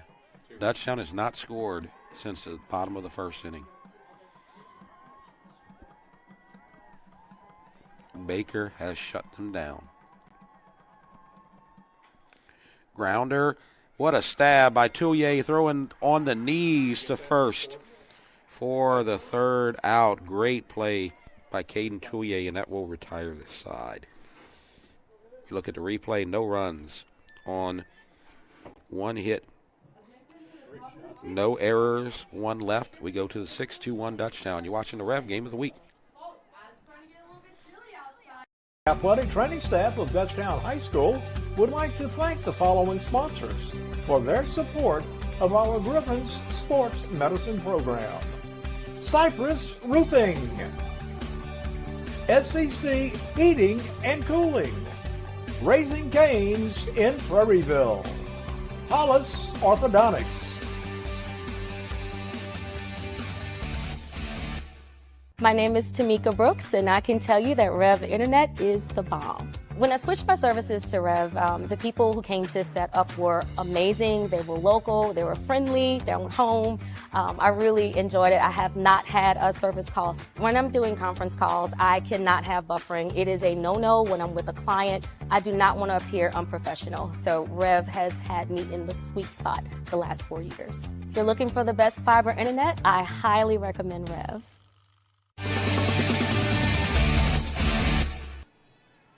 And we're back. 2-1. Dutchtown leads East Ascension. This has been a great game. Jeff Porsche with you on the Rev Game of the Week. As now, Brooke Vicknair will try to get through the 6th. She got through the 5th inning, which I thought would be the hard inning, 1, 2, 3. She got Touye and Creel out to end that inning. Now she's going to see 3, 4, and 5, and these are pretty good as well. Blanchard, Baker, and Bradbury. And there's a shot off the shin of English and an infield hit. That was a hot shot. English got her shin on it, and then I think it ricocheted onto her mask or maybe to her ear.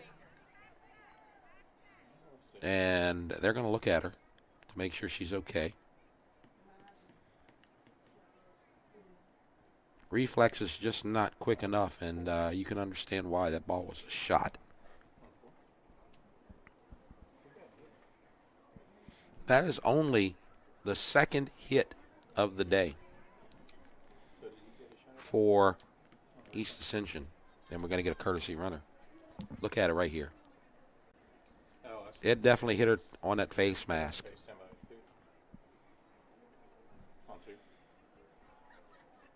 Chloe Johnson is going to come in as a courtesy runner. It's very important that East Ascension get some runs here because there's only 6 outs remaining.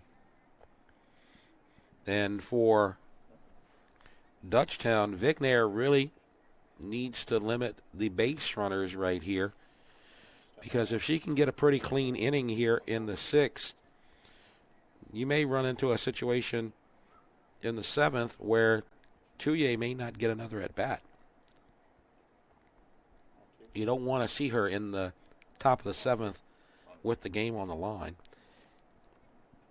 Touye and Creel have done the damage today in that 1-2 position. One scored a run, and the other one got the RBI. So you don't want to get back around to 1-2 in the 7th. And let's take a break while they take a look at English. You're watching the Rev Game of the Week.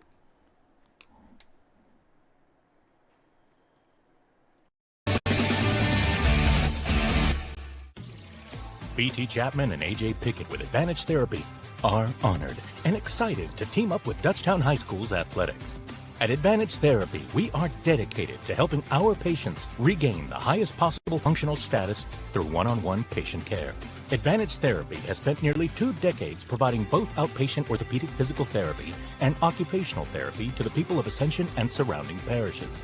From all of us at Advantage Therapy, go Griffins! Order like a champ at Raising Cane's. We've got tailgates of hand-battered, cooked-to-order chicken fingers and cane sauce, and jugs of freshly made tea and lemonade. Raising Cane's Chicken Fingers, one love. Here we are, Cypress Roofing, a woman-owned roofing company specializing in insurance claims. With the hurricane season right around the corner, Give us a call.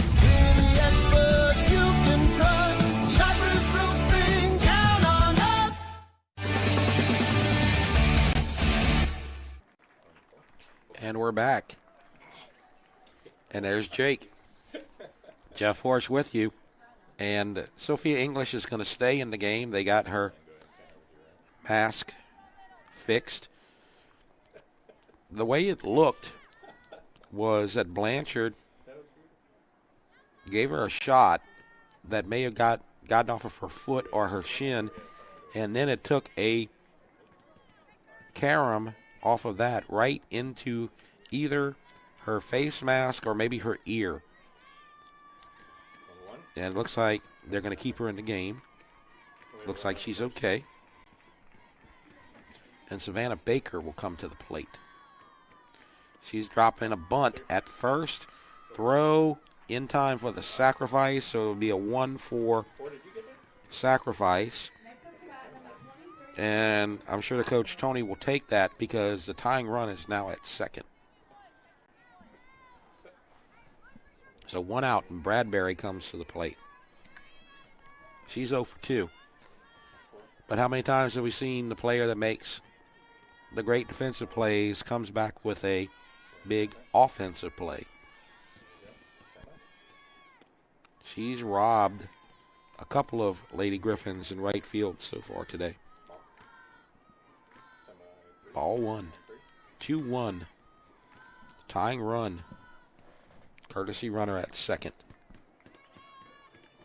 Johnson.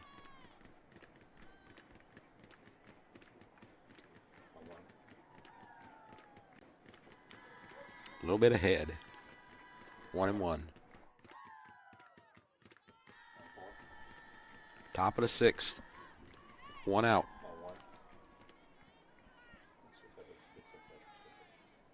Dutchtown got their 2 runs in the bottom of the first. And EA answered with 1 in the 3rd. In the dirt. Good save by Wilson. Don't want the tying run getting to third base on a wild pitch.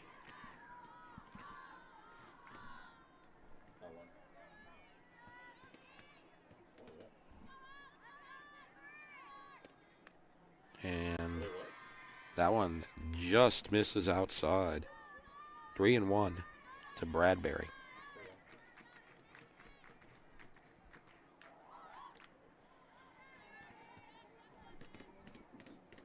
Blanchard with the infield hit. Courtesy runner Johnson. She moves to second on a sacrifice. Base hit to left. And Bradbury makes the plays in the field and now gets the RBI base hit and moves to second on the throw to the plate. This game is tied. So Bradbury makes the great plays at right. Then she gets the game-tying base hit and moves to second on the throw home. And it's 2-2. Madison Stevens now at the plate.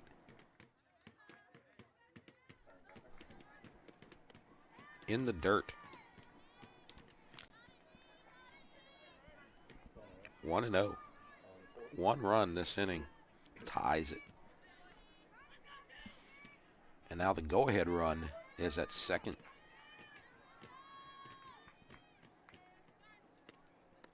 Good pitch. Strike.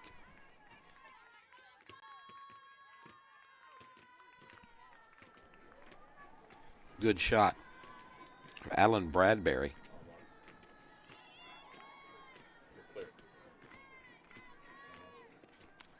And there is a flare to center, and it's going to drop, and the runner will advance to third and not go any further on the base hit by Madison Stevens. And now we got runners at the corners. And we're going to have a conference in the circle because Tierney Zenon is coming to the plate. And she was robbed of a home run in her last at-bat by Jenna Blanchard. And so I'm sure that everybody remembers that. And just want to remind her, be careful. Because you could go from 2-2 to 5-2 in a heartbeat. This is Coach Leslie Marion. Handles the pitchers. So she will let everybody know what their assignments are in the infield. And Zenon walked and flew out to left on the deep fly ball.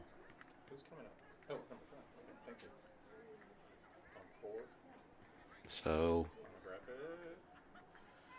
the game could be decided this at bat.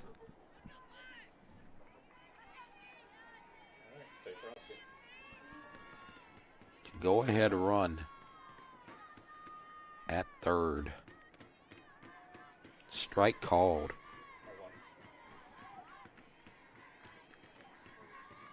Oh and 1.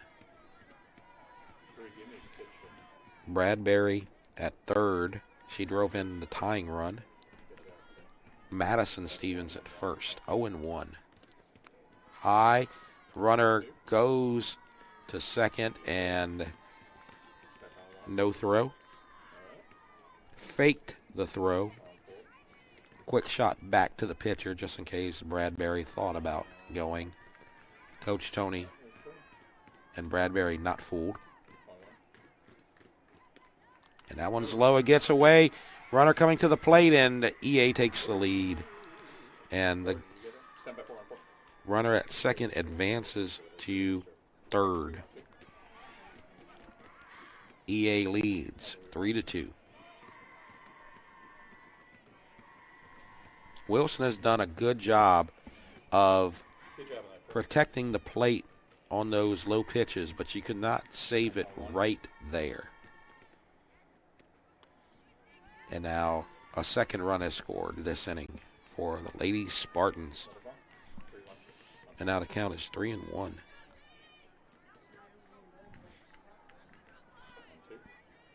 One out. Fly ball could score another. Change up over. 3-2.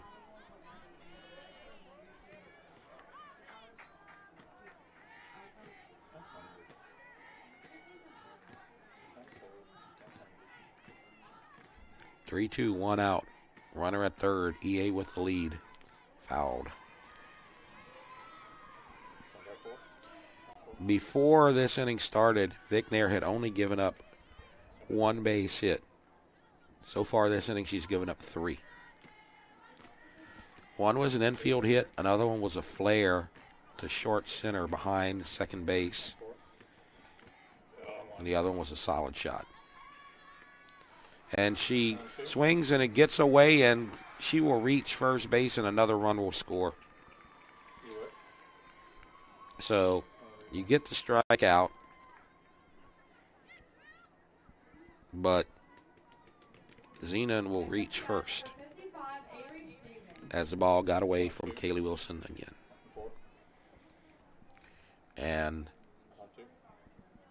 things are starting to get rough for the Lady Griffins this inning. 2-run score on that at bat, which resulted in a strikeout where the batter reached first base because the pitch got away.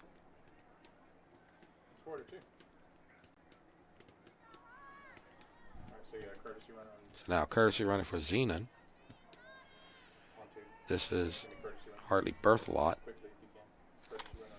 who is our center fielder. 3 runs have scored. 3 base hits. What's your number? 31. 31. That's the same.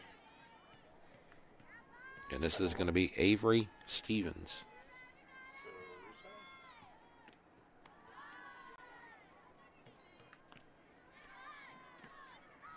Ball 1.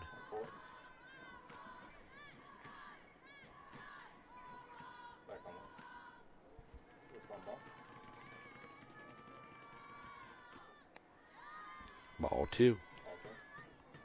That's fine. Just give me what you can. 61. Dutchtown had done a great job through 5, only giving up 1 hit. But EA, the bats have come alive. Strike 2. Make that strike 1. 2-1. The hits have not been what you would call shots. One of them was from Bradbury, but the other 2 were, one was in the infield. As you get a pop to third, English makes the play for the second out.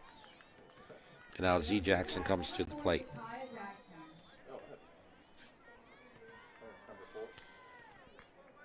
The shot to third was a hard hit ball, but English could have made the play, but just the reflexes weren't quite there. Jackson walked and flew to right. Strike.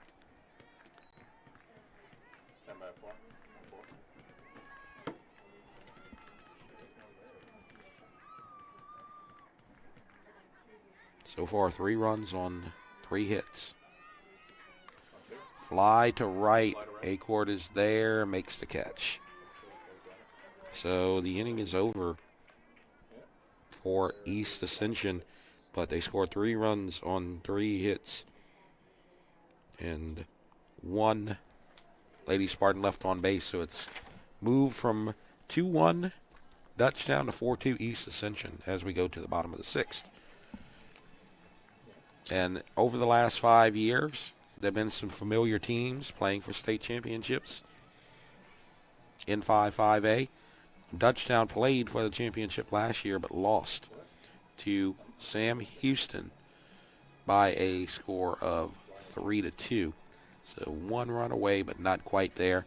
And then Santa Maria under Amy Petrie won 3 in a row. Before that, Santa Maria made it to Sulphur last year. They were eliminated by Sam Houston. So Sam Houston was the 5A killer last year. 2021 Barb was the state champions. And the seniors for East Ascension, let's look at them again. Hartley Berthelot, Z. Jackson, Caden Touye, Mackenzie Creel, Avery Stevens, Madison Stevens, and Cameron Bennett. On the Dutchtown side, Blake West, Jenna Blanchard, Brooke Ficknair, Anna White, and Lexi Acord. 5, 6, and 7 coming up for Dutchtown in the 6th. And for the first time behind coming to the plate, as they've had the lead ever since they came to bat in the bottom of the 1st.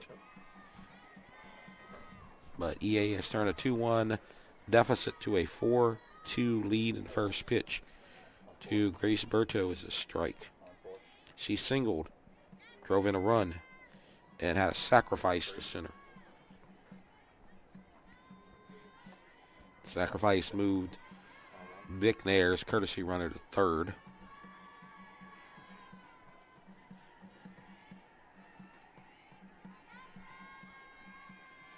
Oh and 1, nobody out. Bouncer to Touye. Easy throw for the first out. Give me 2 of you. 1-4. 1 up. Stay with it 4. So Touye has made back-to-back plays in the field for the last 2 outs. Savannah Baker has not given up a run. Sophia English at the plate. She also grounded to Touye, and she struck out. 288 on a year. Dutchtown needs base runners. And it's kind of like I mentioned in the top of the inning. You need to get some base runners right here so that you can get back to the top of the lineup by the 7th inning. If they go 1, 2, 3, then EA is going to face 8, 9, and 1 in the 7th inning. And there's a bouncer to Stevens. Throw to first for the out, 6-3. So back-to-back outs for Savannah Baker. Next up to bat for the Lady Griffins, number 9, Mason Berry. So Barry will come to the plate. She is a 7 hitter. She struck out and popped to first.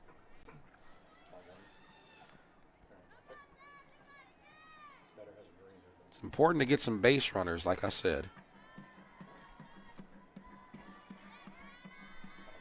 You don't want to leave White and Blanchard without an at-bat with the game on the line.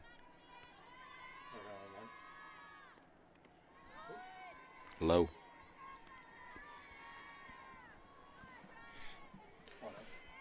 Stevens came in, got the last out of the first, faced 5 batters in the second, got through with no runs, faced 4 batters in the third, no runs, 1, 2, 3, fourth, faced 4 batters in the fifth, no runs,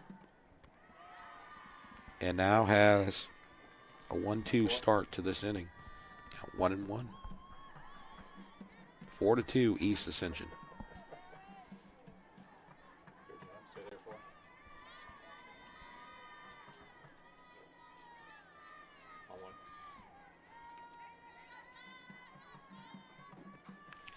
And there's a pop. She pops out to the first baseman again for a 1-2-3 inning. No runs, no hits, no errors, nobody left. We go to the 7th, 4-2 EA. You're watching the Rev Game of the Week.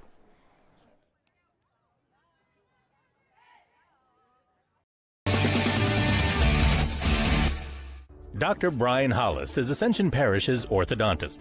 Dr. Hollis has an excellent reputation for bringing state-of-the-art technology and the highest standard of patient care to Ascension. He attended LSU Dental School, and he completed a residency to become a board-certified specialist in orthodontics. An avid supporter in our community, Dr. Hollis is married to Celeste Pyron Hollis, and they have 4 children. Dr. Hollis, Ascension Parish's orthodontist. Grow up smiling with Hollis Orthodontics. Get to know SEC Heating and Cooling this year. Locally owned and operated by Stephen Conyer since 2013, SEC Heating and Cooling works with residential and commercial customers in Ascension, East Baton Rouge, Livingston, and surrounding parishes. SEC specializes in preventive maintenance, repair, and complete changeout and installation of energy-efficient central air systems.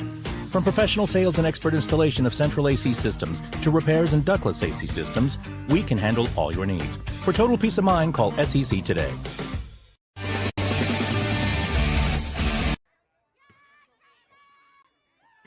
We move on to the top of the 7th. Coach Tony never had any doubt. Got those 3 runs in the 6th. Was never worried. That's why you play a 7-inning game. But I'm sure she's still worried because there are some good Dutchtown hitters coming up in the bottom of the 7th. But she's got some pretty good hitters coming up too. Caden Touye, Mackenzie Creel, Emma Blanchard, 1, 2, 3. Ball.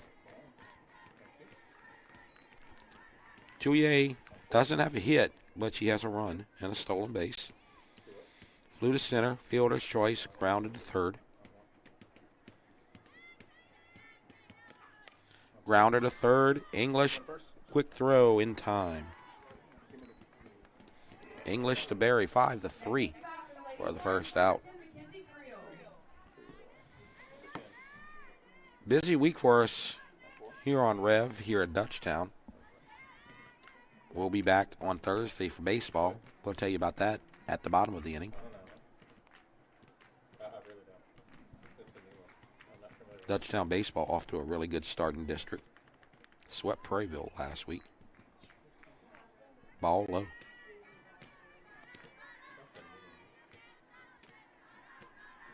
That's one of the old carbon fiber ones. Creel has the first RBI of the day for East Ascension. That was in the third. She's also flied to left and struck out. Fouled away. 1-1. 1 out. East Ascension, in case you went away and wonder where they got their runs, they got 3 runs on 3 hits in the top of the 6th. All singles.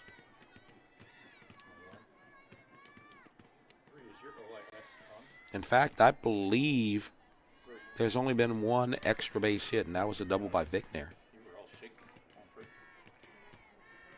And that's on both sides. EA has no extra base hits so far, and by my account, Dutchtown has 1. Grounder to short, Johnson to Barry, 6-3. And Vicknair has done a great job here in the 7th. Got the 1-2 hitters. It wasn't the 1-2-3 that caused the problem. It was 3, 4, 5, 6 that generated the runs. Way ahead. It's a good comeback for Vicknair. Blanchard, 1 for 3, 1 run scored. And giving her nothing but change-ups.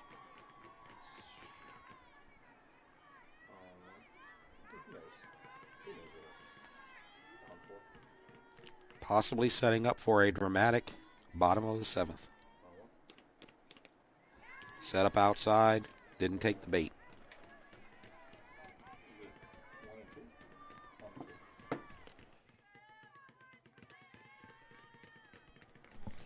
And we're talking about how there's only been 1 extra base hit so far this game. We'll talk about that after this next pitch, which is a ball, 2-2. There have been chances for extra base hits. Bradbury stole a couple, and Blanchard stole what might have been a home run. So it's been a good game.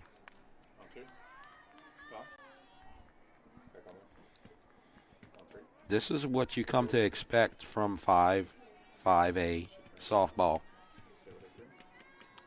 where it feels like a team from this district is in Sulphur every year and often plays for a state championship every year. 3-2. And I'm not just talking about Sanoma, because you know they get there and they win championships. But Dutchtown has been there. Walker has been there. Live Oak has been there. 3-2. All 4. Got ahead 0-2, but couldn't quite seal it. Now Savannah Baker. Hit by pitch. Popped behind the plate to Wilson. And had a sacrifice bunt to the pitcher to advance Blanchard. That one is popped behind home plate. 0-1. Baker has not done a lot of damage at the plate, but in the circle, she is poised to get yet another win.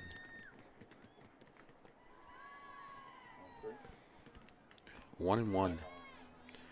And Vicknair, she's done a great job today. She had given up 1 hit through 5. Had a stretch of 4 batters where 3 of them got hits. And other than that, it's been pretty clean as the bouncer to English, over to Barry for the 3rd out. And so 4 batters and 3 outs, no runs on, no hits, no errors, 1 left on, and it's 4-2 in the bottom of the 7th. Now, I said we were going to be at Dutchtown, and I'll be there with Mike Moeller on Thursday. As we're going to see Coach Shake and Coach Ricka, husband of Coach Tony. Santa Ma at Dutchtown. Ricka coaches at Santa Ma. Coach Shake, of course, at Dutchtown. Then next week, you're going to get baseball, Prairieville at EA. Then on Thursday, EA at Prairieville softball. And then on Saturday, Santa Ma EA baseball. Savannah Baker in the circle. Jeff Borsch staying with you. And we're going to see if we can get any drama. But in order to do that, you're going to need some base runners. And you might need a surprise base runner in this early part of the inning, because you're going to get 8 and 9 to lead off the inning, and then you're going to get 1, 2, 3 behind that. And if they can get a base runner for White or Blanchard, it could get really interesting. But you need base runners, or White. Neither White nor Blanchard will come up unless you get those base runners. So this is very important. Kaylee Wilson, Caitlin Janis, Caroline Johnson. And there is a shot to left base. Hit to the wall, but she will hold it first. And there you go. So now you got the base runners, and that, unless you get a double play, could guarantee an at-bat for Anna White. Now you need a guarantee an at-bat for Jenna Blanchard. Hoagie's going to come in to run. But Katie Wilson did her job. She's now 1 for 3 on the day.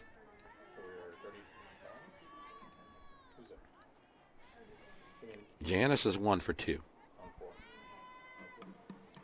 This is the 8th hit for Dutchtown in the previous at bat by Wilson.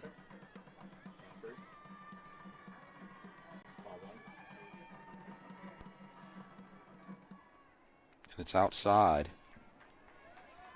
So things getting a little more tense. Baker has not given up a run. There is activity in the bullpen.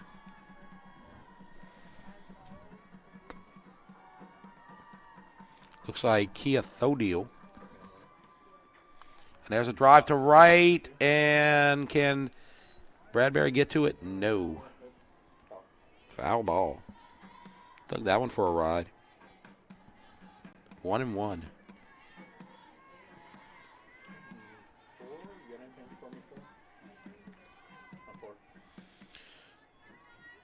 Dutchtown's first base coach, Mike Janis. At bat, Caitlin Janis.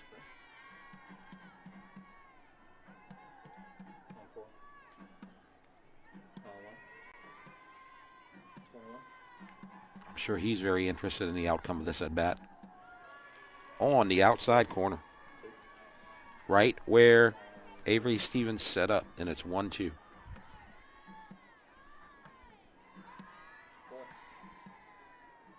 Nobody out. Bottom of the 7th.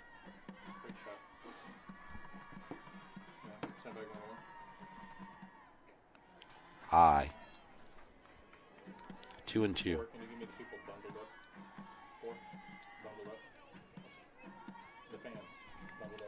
The top of the lineup on deck. Caroline Johnson with 2 hits already. Still cold, getting colder. Grounder to second, and a throw to second just in time. 4-6 fielder's choice. That was close.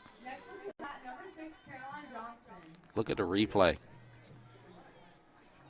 Hoagie trying to head first, get her hand on the bag. Looks like the throw was in time.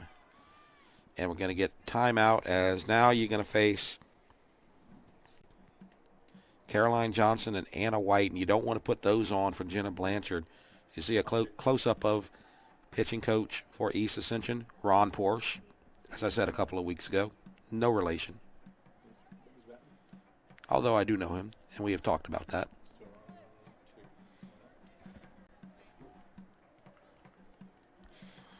If we are related, it's like 30th cousins or something like that. He knows a lot about genealogy. He's from the Point Coupee Porsches, and I'm from the Terrebonne Parish Porsches. So somewhere we might have a connection, but not very close.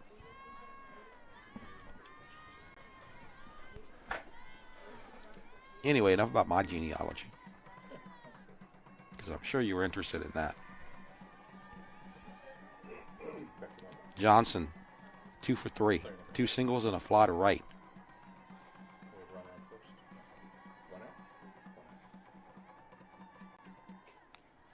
Ball 1.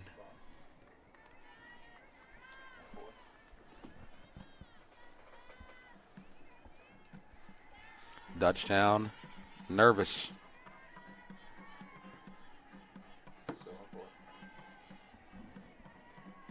Still in it. A long ball could tie it. And Caroline Johnson's done that before. She has none on the season, but I know for a fact that she's hit them over the last 2 years because I've seen her do it.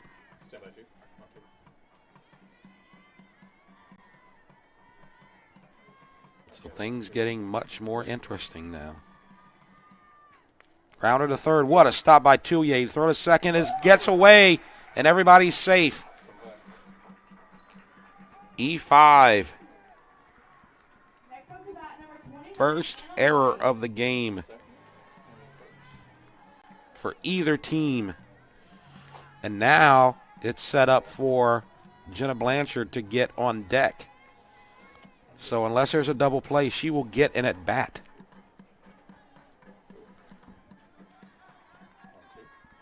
Anna White is not a long ball threat. I have never seen her hit a home run.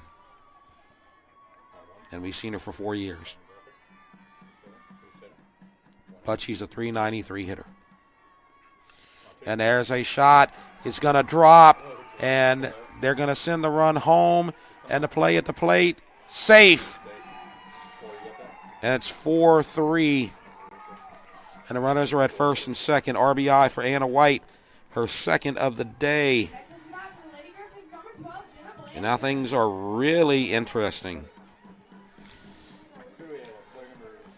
If we get our first extra base hit of the game, Dutchtown could win it. 4-3, 1 out, bottom of the 7th.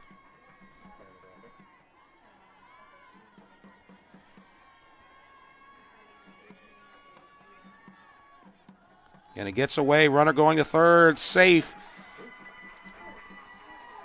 And now on the wild pitch, both runners advance. So not only is a tying run at third, the winning run is at second. So a base hit could win this game. And the outfield playing a little shallow, infield playing in, except for second.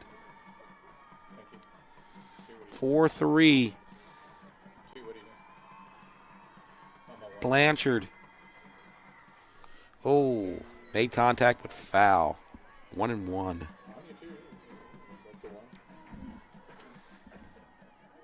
First place on the line for East Ascension. A win keeps them in first place. A loss would put them behind the Live Oak Santa Maria winner. 1-1, 1 out, 1 run in.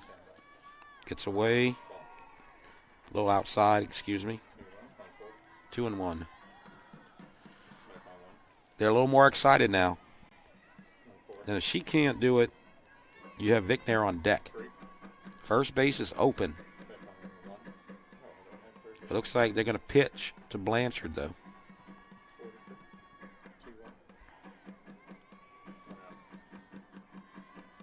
Low. Boy, Avery Stevens has to protect that ball because if it gets away, this game is tied. 3-1.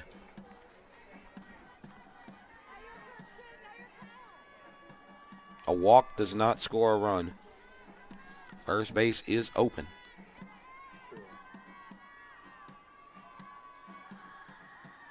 Three-one, ball four. And now you can't give up another base runner. Bases are loaded. And Brooke Vicknair can get redemption. She is the pitcher of record right now. She went the distance for Dutchtown so far. She could drive in the game-winning run and get herself a win as the pitcher. Baker, this is the only run she's given up so far. She came in with 2 outs in the first. She has done a great job, but Dutchtown has rallied. Yeah, a base hit, a fielder's choice, an error by the third baseman, a base hit, and a walk.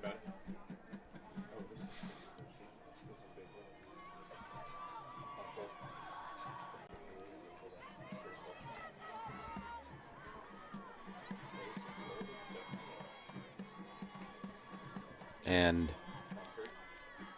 Brooke Vicknair. Outfield playing deep in left and center.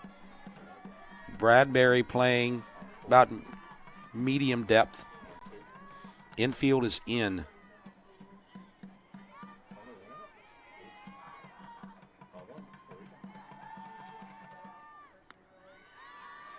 Set up there but didn't get it. A little bit outside. 1 ball, no strikes.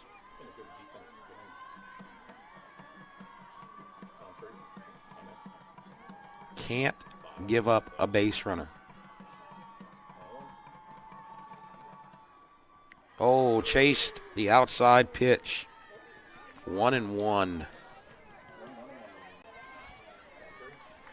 Vicknair struck out, doubled, and grounded to third. She has the only extra base hit of this game. A double down the line to right.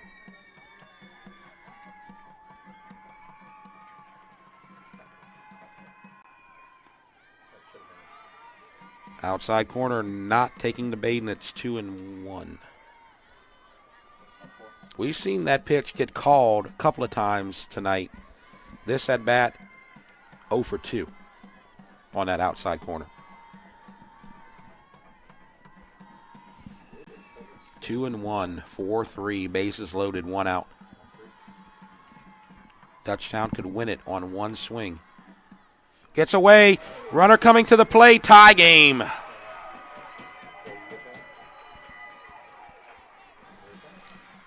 Johnson scores. White to third, Blanchard to second. And now first base is open with a 3-1 count. Can Dutchtown come back? This has been a great game. Glad we picked this one.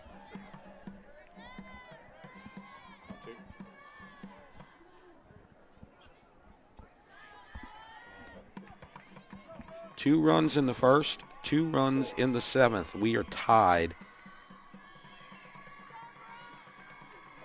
Coach Nancy having a seat.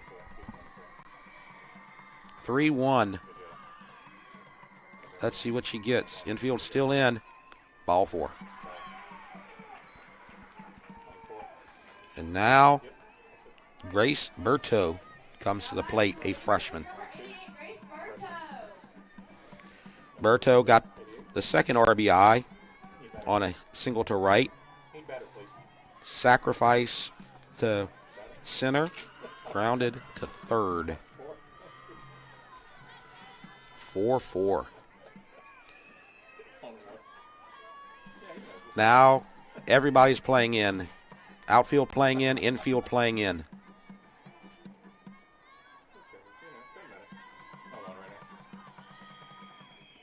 Grounder to short, throw to the plate, out. And the tag just for extra measure. 6-2. And the bases remain loaded on the fielder's choice. Sophia English now with a chance. Either she's going to be out or Dutchtown's going to win. Those are your two options, a Dutchtown victory or extra innings.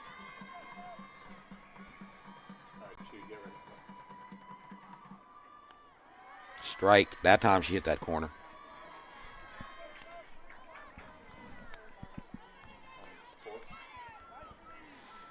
So now you got Blanchard at third, Vicknair at second, Berto at first.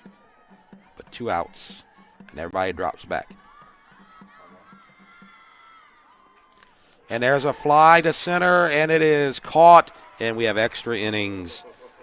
So a fly to center, and so you got 2 runs scored on 3 hits and 1 error and 3 left. And so we got extra baseball. You're watching the REV Game of the Week. No one teaches you what to do immediately after an accident. Once everyone is safe, your first call should be to an attorney, not the insurance company. Don't let the insurance company take advantage of you at your time of need. Call the Tuttle Law Firm. We'll walk you through what you need to do in real time. But you can take advantage of the Tuttle Law Firm's 30 years of experience. Before you call your insurance, make a free, no-obligation call to the Tuttle Law Firm. Call 756-0007 when you're injured. You gotta call. You gotta call Tuttle. Welcome to REV, delivering fiber-powered technology for both your home and your business. With phone service that connects you to what's important, internet that keeps your devices up and running, TV that delivers all the big moments, and security that protects how you live and work. All backed by local support teams right here in Louisiana. With 5-star service and reliability you can count on, we're ready to connect you to the people and places that matter most. REV.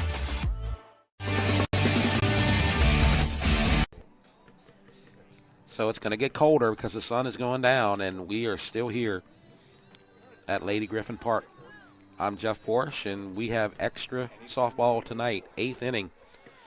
Dutchtown had 2 runs in the 7th, 1 out, and the bases loaded. We're that close to a victory, but EA answered with a good play by the shortstop, Stevens, to make the second out, and then the fly out to end the inning. And now it's going to be 5-6-7. Bradbury, Madison Stevens, and Zenon. And Vicknair is going to go out there for one more inning.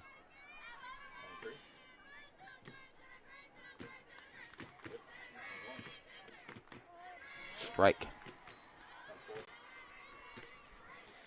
Bradbury got the game-tying RBI, tied it at 2 in the 6th. That was the first RBI in a 3-run inning that made the score 4-2.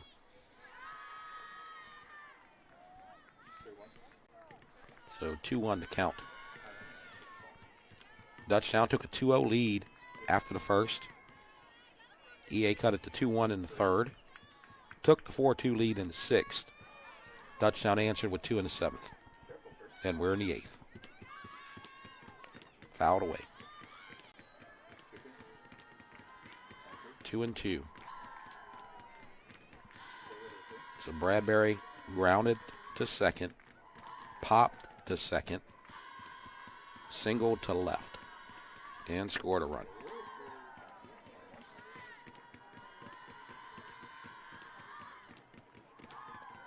Ball low.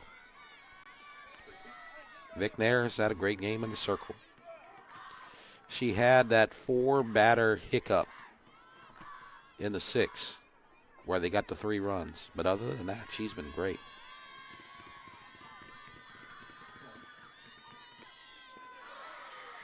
Ball 4. Leadoff base runner. She's thrown a lot of pitches today, but they're going to stay with her. Madison Stevens. Walk, single. Run scored.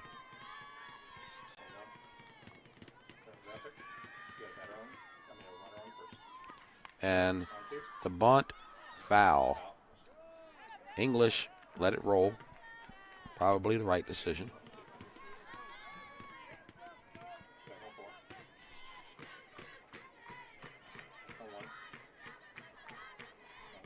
Don't want to put the go-ahead run at second in extra innings if you can avoid it. 0-1. And it's dropped, and English falls down, and everybody's safe. You get that 4?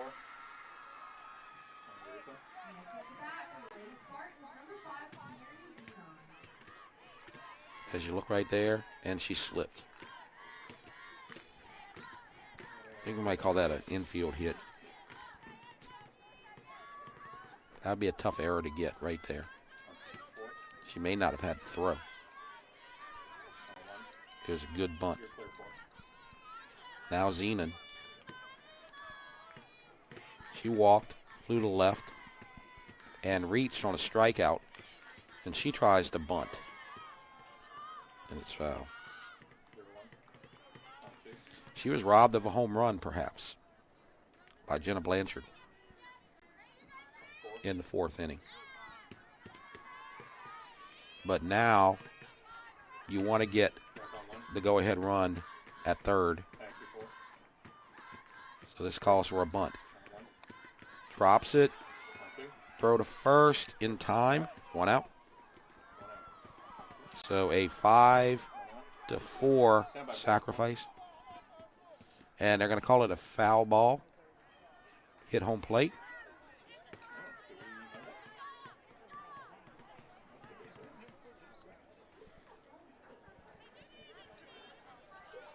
Let's see if we can see it. That thing took a high bounce.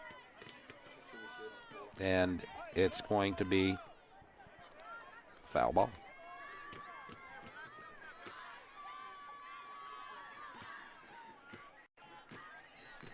Or did it hit her? It may have hit her. And there's a shot to third. Stop. Throw to first. In time. Good job by English. Staying with it. And now runners are at second and third. Avery Stevens with 2 ducks on the pond.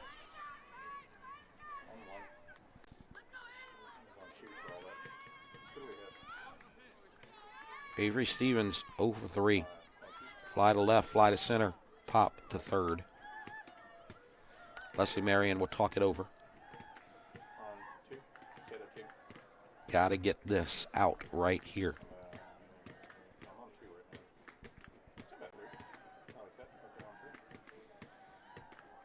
Avery Stevens 479 on the season and 0 for 3. There are a couple of players, actually about 4 players on this team that are hitting over 400, and Vic Nair has neutralized them most of the game. She's done a great job. We're tied at 4. You need a strikeout right here.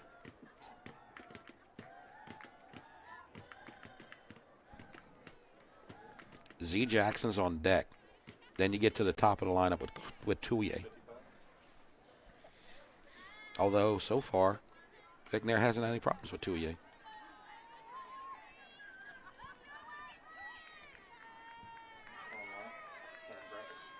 Infield in. Right fielder's in. Center fielder starting to move in a little bit. Popped. Foul behind home plate.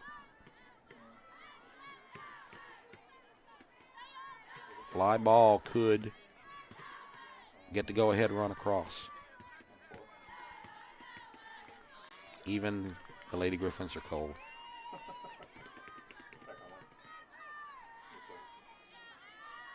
I'm glad I'm inside. High. 1-1. Bradbury walked. Stevens bunted. English fell down. Ruled it a hit. Then Zenon grounded out and advanced the runners. 2-1. Now you do have first base open, which would set up the force if she does reach. But the trade-off is that would guarantee an at-bat for Tullier.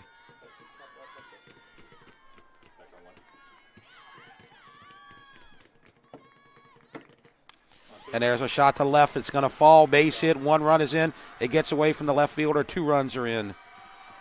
And it gets away. The throw to second. And Stevens will advance to second. And then the throw gets away again. But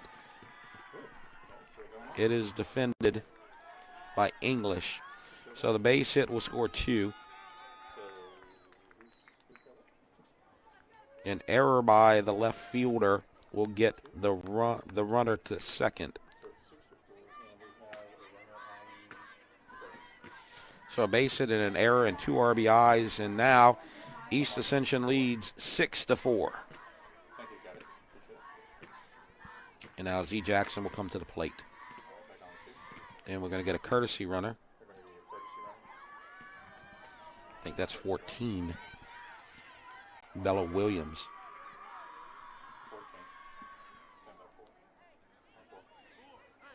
I'm glad they got the small number on the back of the sweat.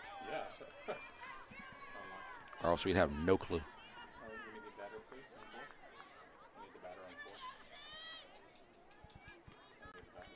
1 run in the 3rd, 3 in the 6th, 2 so far in the 8th. Z Jackson walk, fly out to right, fly out to right. Ball high.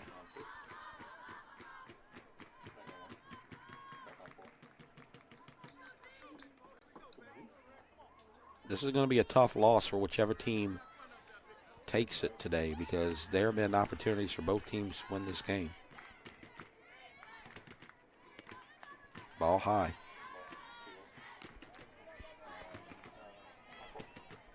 We're in the 8th. That is correct.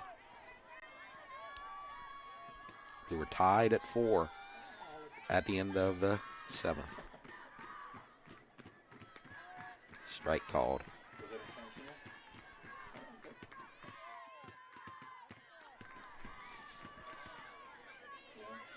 Two, 1 out.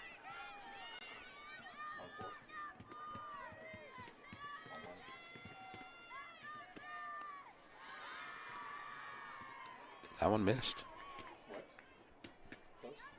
3-1. It was close.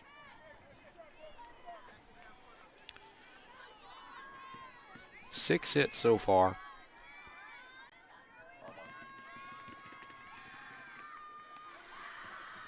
Ball 4. And now Tullier comes up. First and second. Of those 6 hits, probably about half of them were flares or sharp shots or infield hits. No extra base hits. Like I said, Vic Nair's pitched well. Tullier, fly out, fielder's choice, and they're going to walk her intentionally.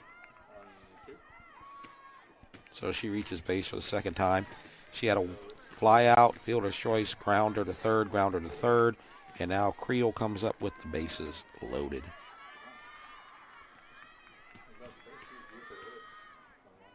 Fly out, base hit, strikeout, ground out. Infield in. Not playing for the double play. Very hard to get a double play in softball. Coach Nancy trying to encourage her team.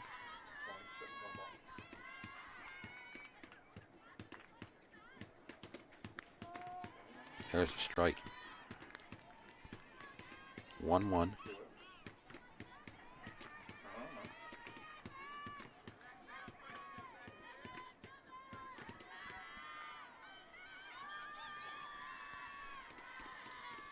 McNair's got to be a little tired. She's thrown a lot of pitches. She's gone the distance. Low. 2-1.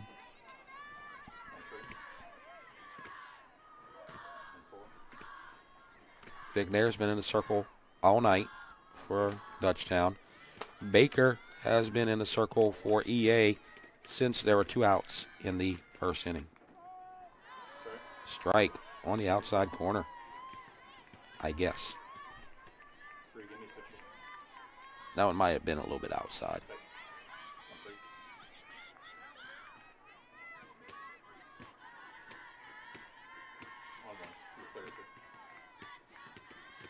And there's a shot to left, base hit, another run scores. Here comes another run, goes back to third. Now to throw at second, try to tag Touye. She got a little too far away, but she is safe. So 1 run will score on the base hit by Creel, and now it's 7-4. And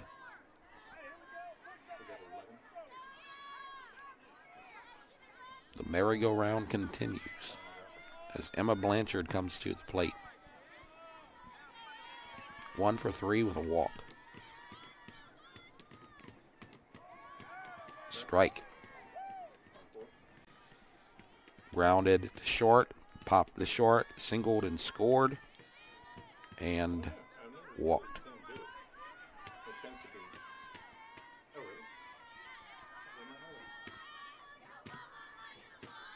And there's another base hit to center.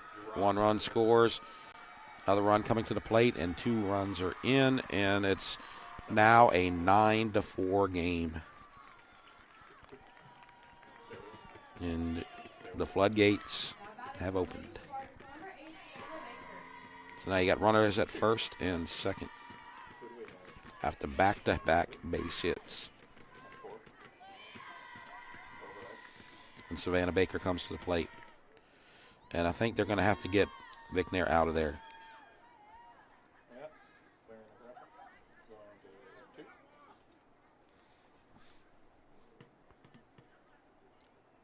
She pitched so well today, but just didn't have it in the 8th.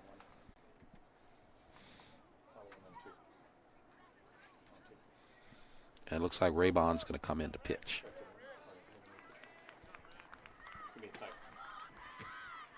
And it is. Riley Raybon. 1-2 on the year.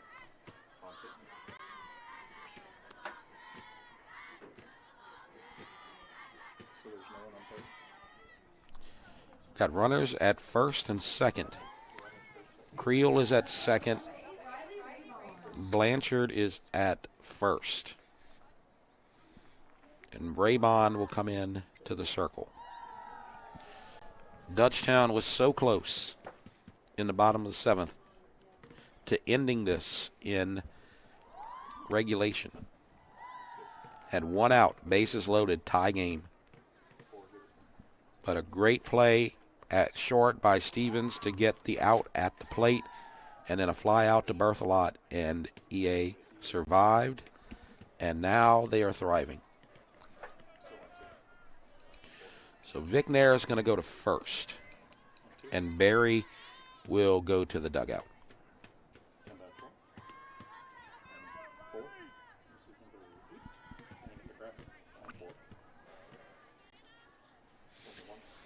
Barry will likely stay in to bat.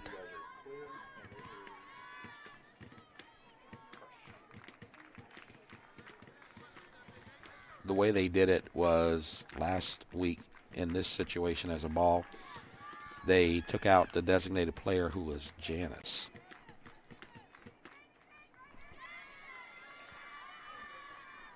And put Raybon in that spot. We will see.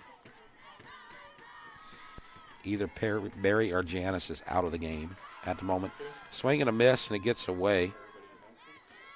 And runners advance. Thought she may have made contact with that, but she did not. Second and third. 5 runs.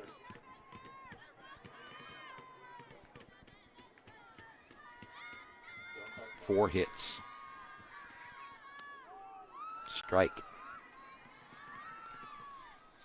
1-2.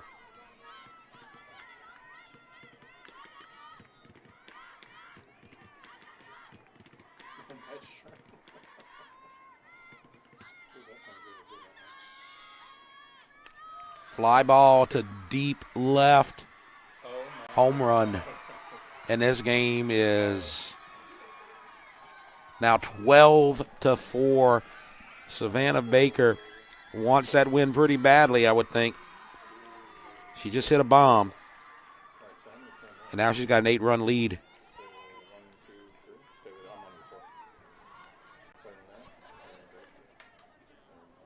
Eight runs have scored this inning. 12-4. And that is the first extra base hit of the night for East Ascension.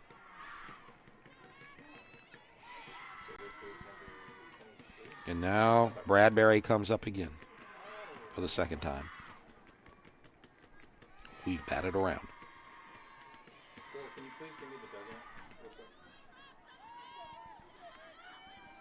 DUTCHTOWN was so close to ending it. Strike called. 1-1.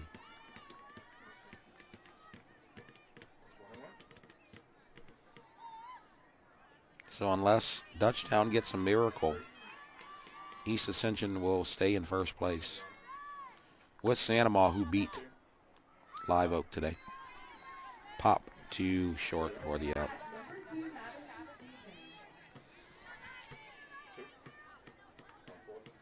So like I said, unless DUTCHTOWN can get 9 in the 8th, at the end of the first cycle, it looks like EA and Sanamaw will be co-leaders in district play.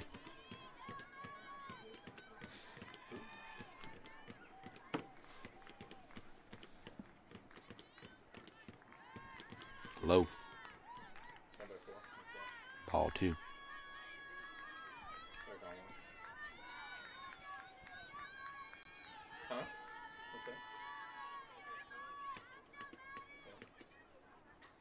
Fouled.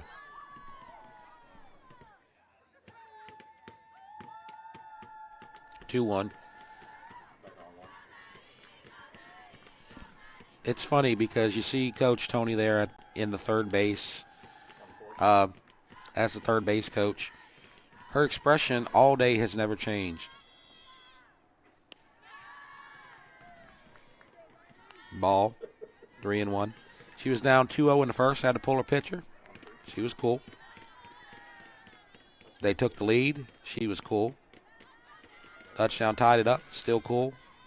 And right now, she doesn't look like somebody whose team scored 9 runs this inning. Or 8 runs, excuse me. Strike called. Same expression, same demeanor.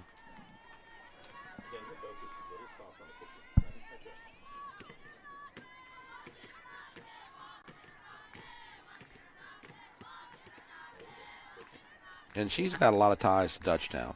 Like I said, she was an assistant coach under Coach Nancy as you get ball 4. Her husband is well known in DUTCHTOWN circles in baseball. DUTCHTOWN player. DUTCHTOWN assistant coach, now Sanamaw head coach.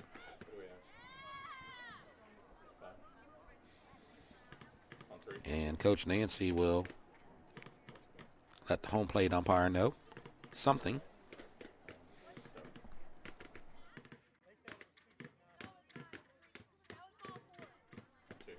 Umpires will discuss. Zenon will come to the plate. She made the first out of the inning on a grounder to English.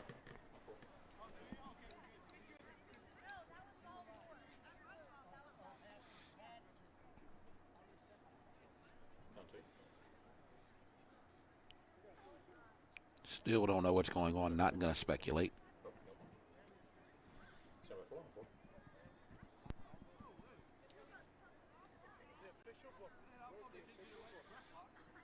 Now the first base umpire will come to the dugout and let the Dutchtown side know something.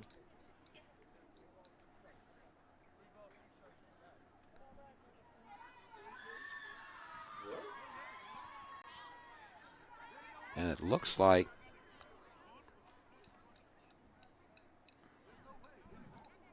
Stevens will come back to bat.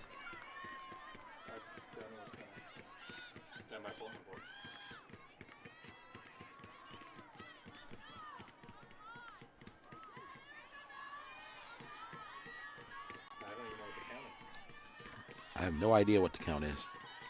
Might be 3-1. By my accounts, it was a walk.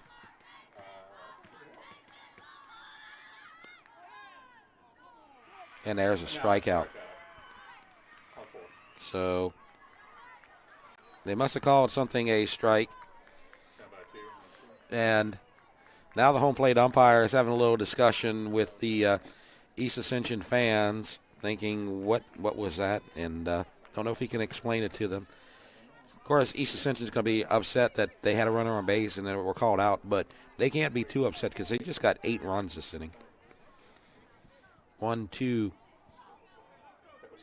3, 4, 5 hits.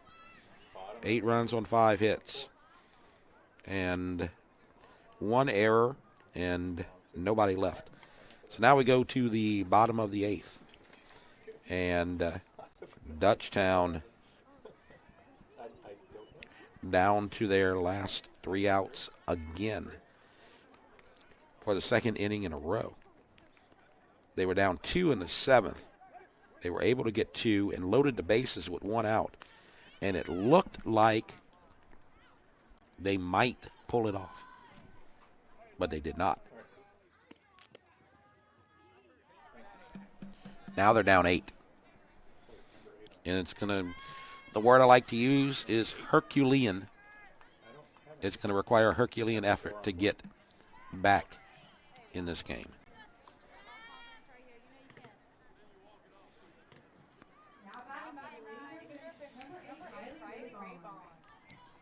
East Ascension 3 outs from surviving 1 that they easily could have lost.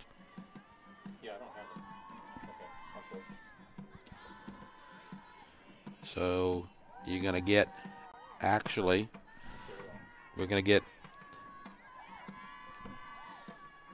Raybon batting for Barry.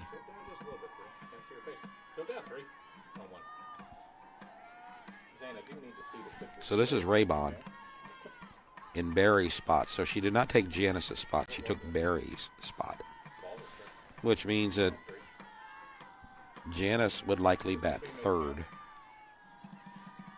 this inning. And there's a drive to center, and it's past the center fielder through her glove. Play at second base in time, and there's an extra base hit. Berthelot got a glove on it, but that would have been a tough play. Now Wilson comes to the plate. So that's a good start for Dutchtown.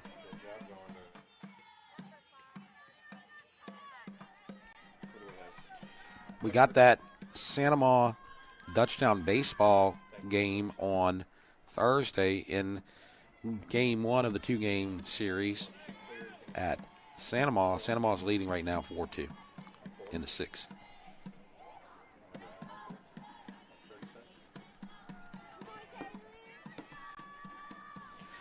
As I said, Dutchtown started out 2-0 in district. But they're down to their last 3 outs in baseball.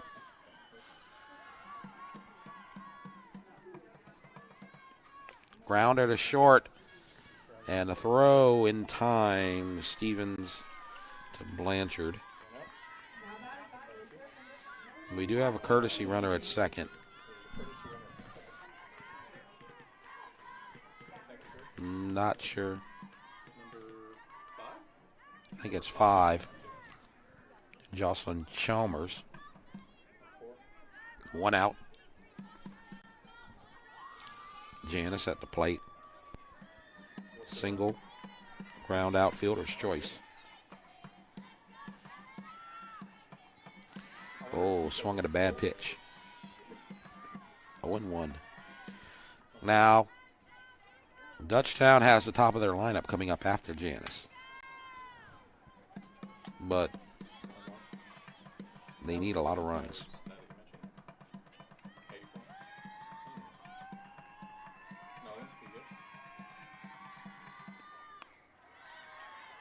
High. 1-1. 1 out. Runner on second. 8-run 8th. 12-4. Yeah, I did. I showed it.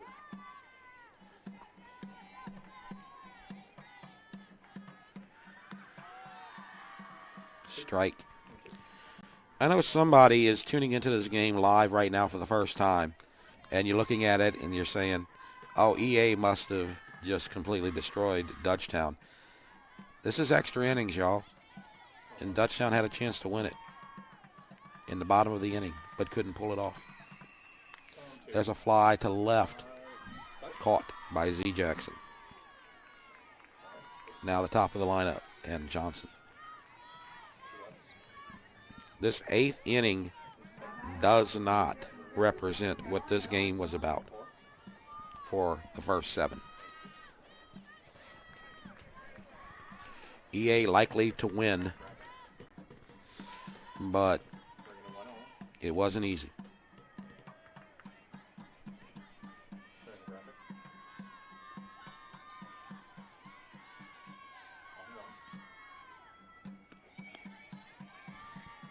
And when you are a team trying to win championships or get to sulfur, you need wins like this.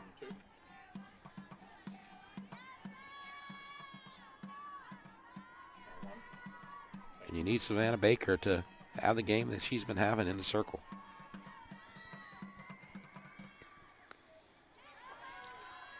Came in with 2 outs in the first, down 2-0. She gave up 2 runs in the last 7 innings. They'll take that. 2-0.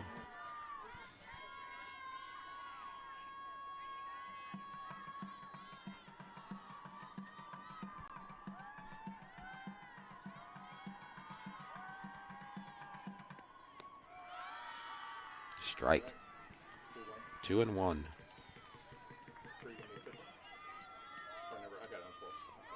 It's 2-0 after 1, Dutchtown. Then EA cut it to 2-1 in the third. Took a 4-2 lead in the 5th. Dutchtown tied it at 4 in the 7th. And there's a grounder to third, and this game is going to end 12-4.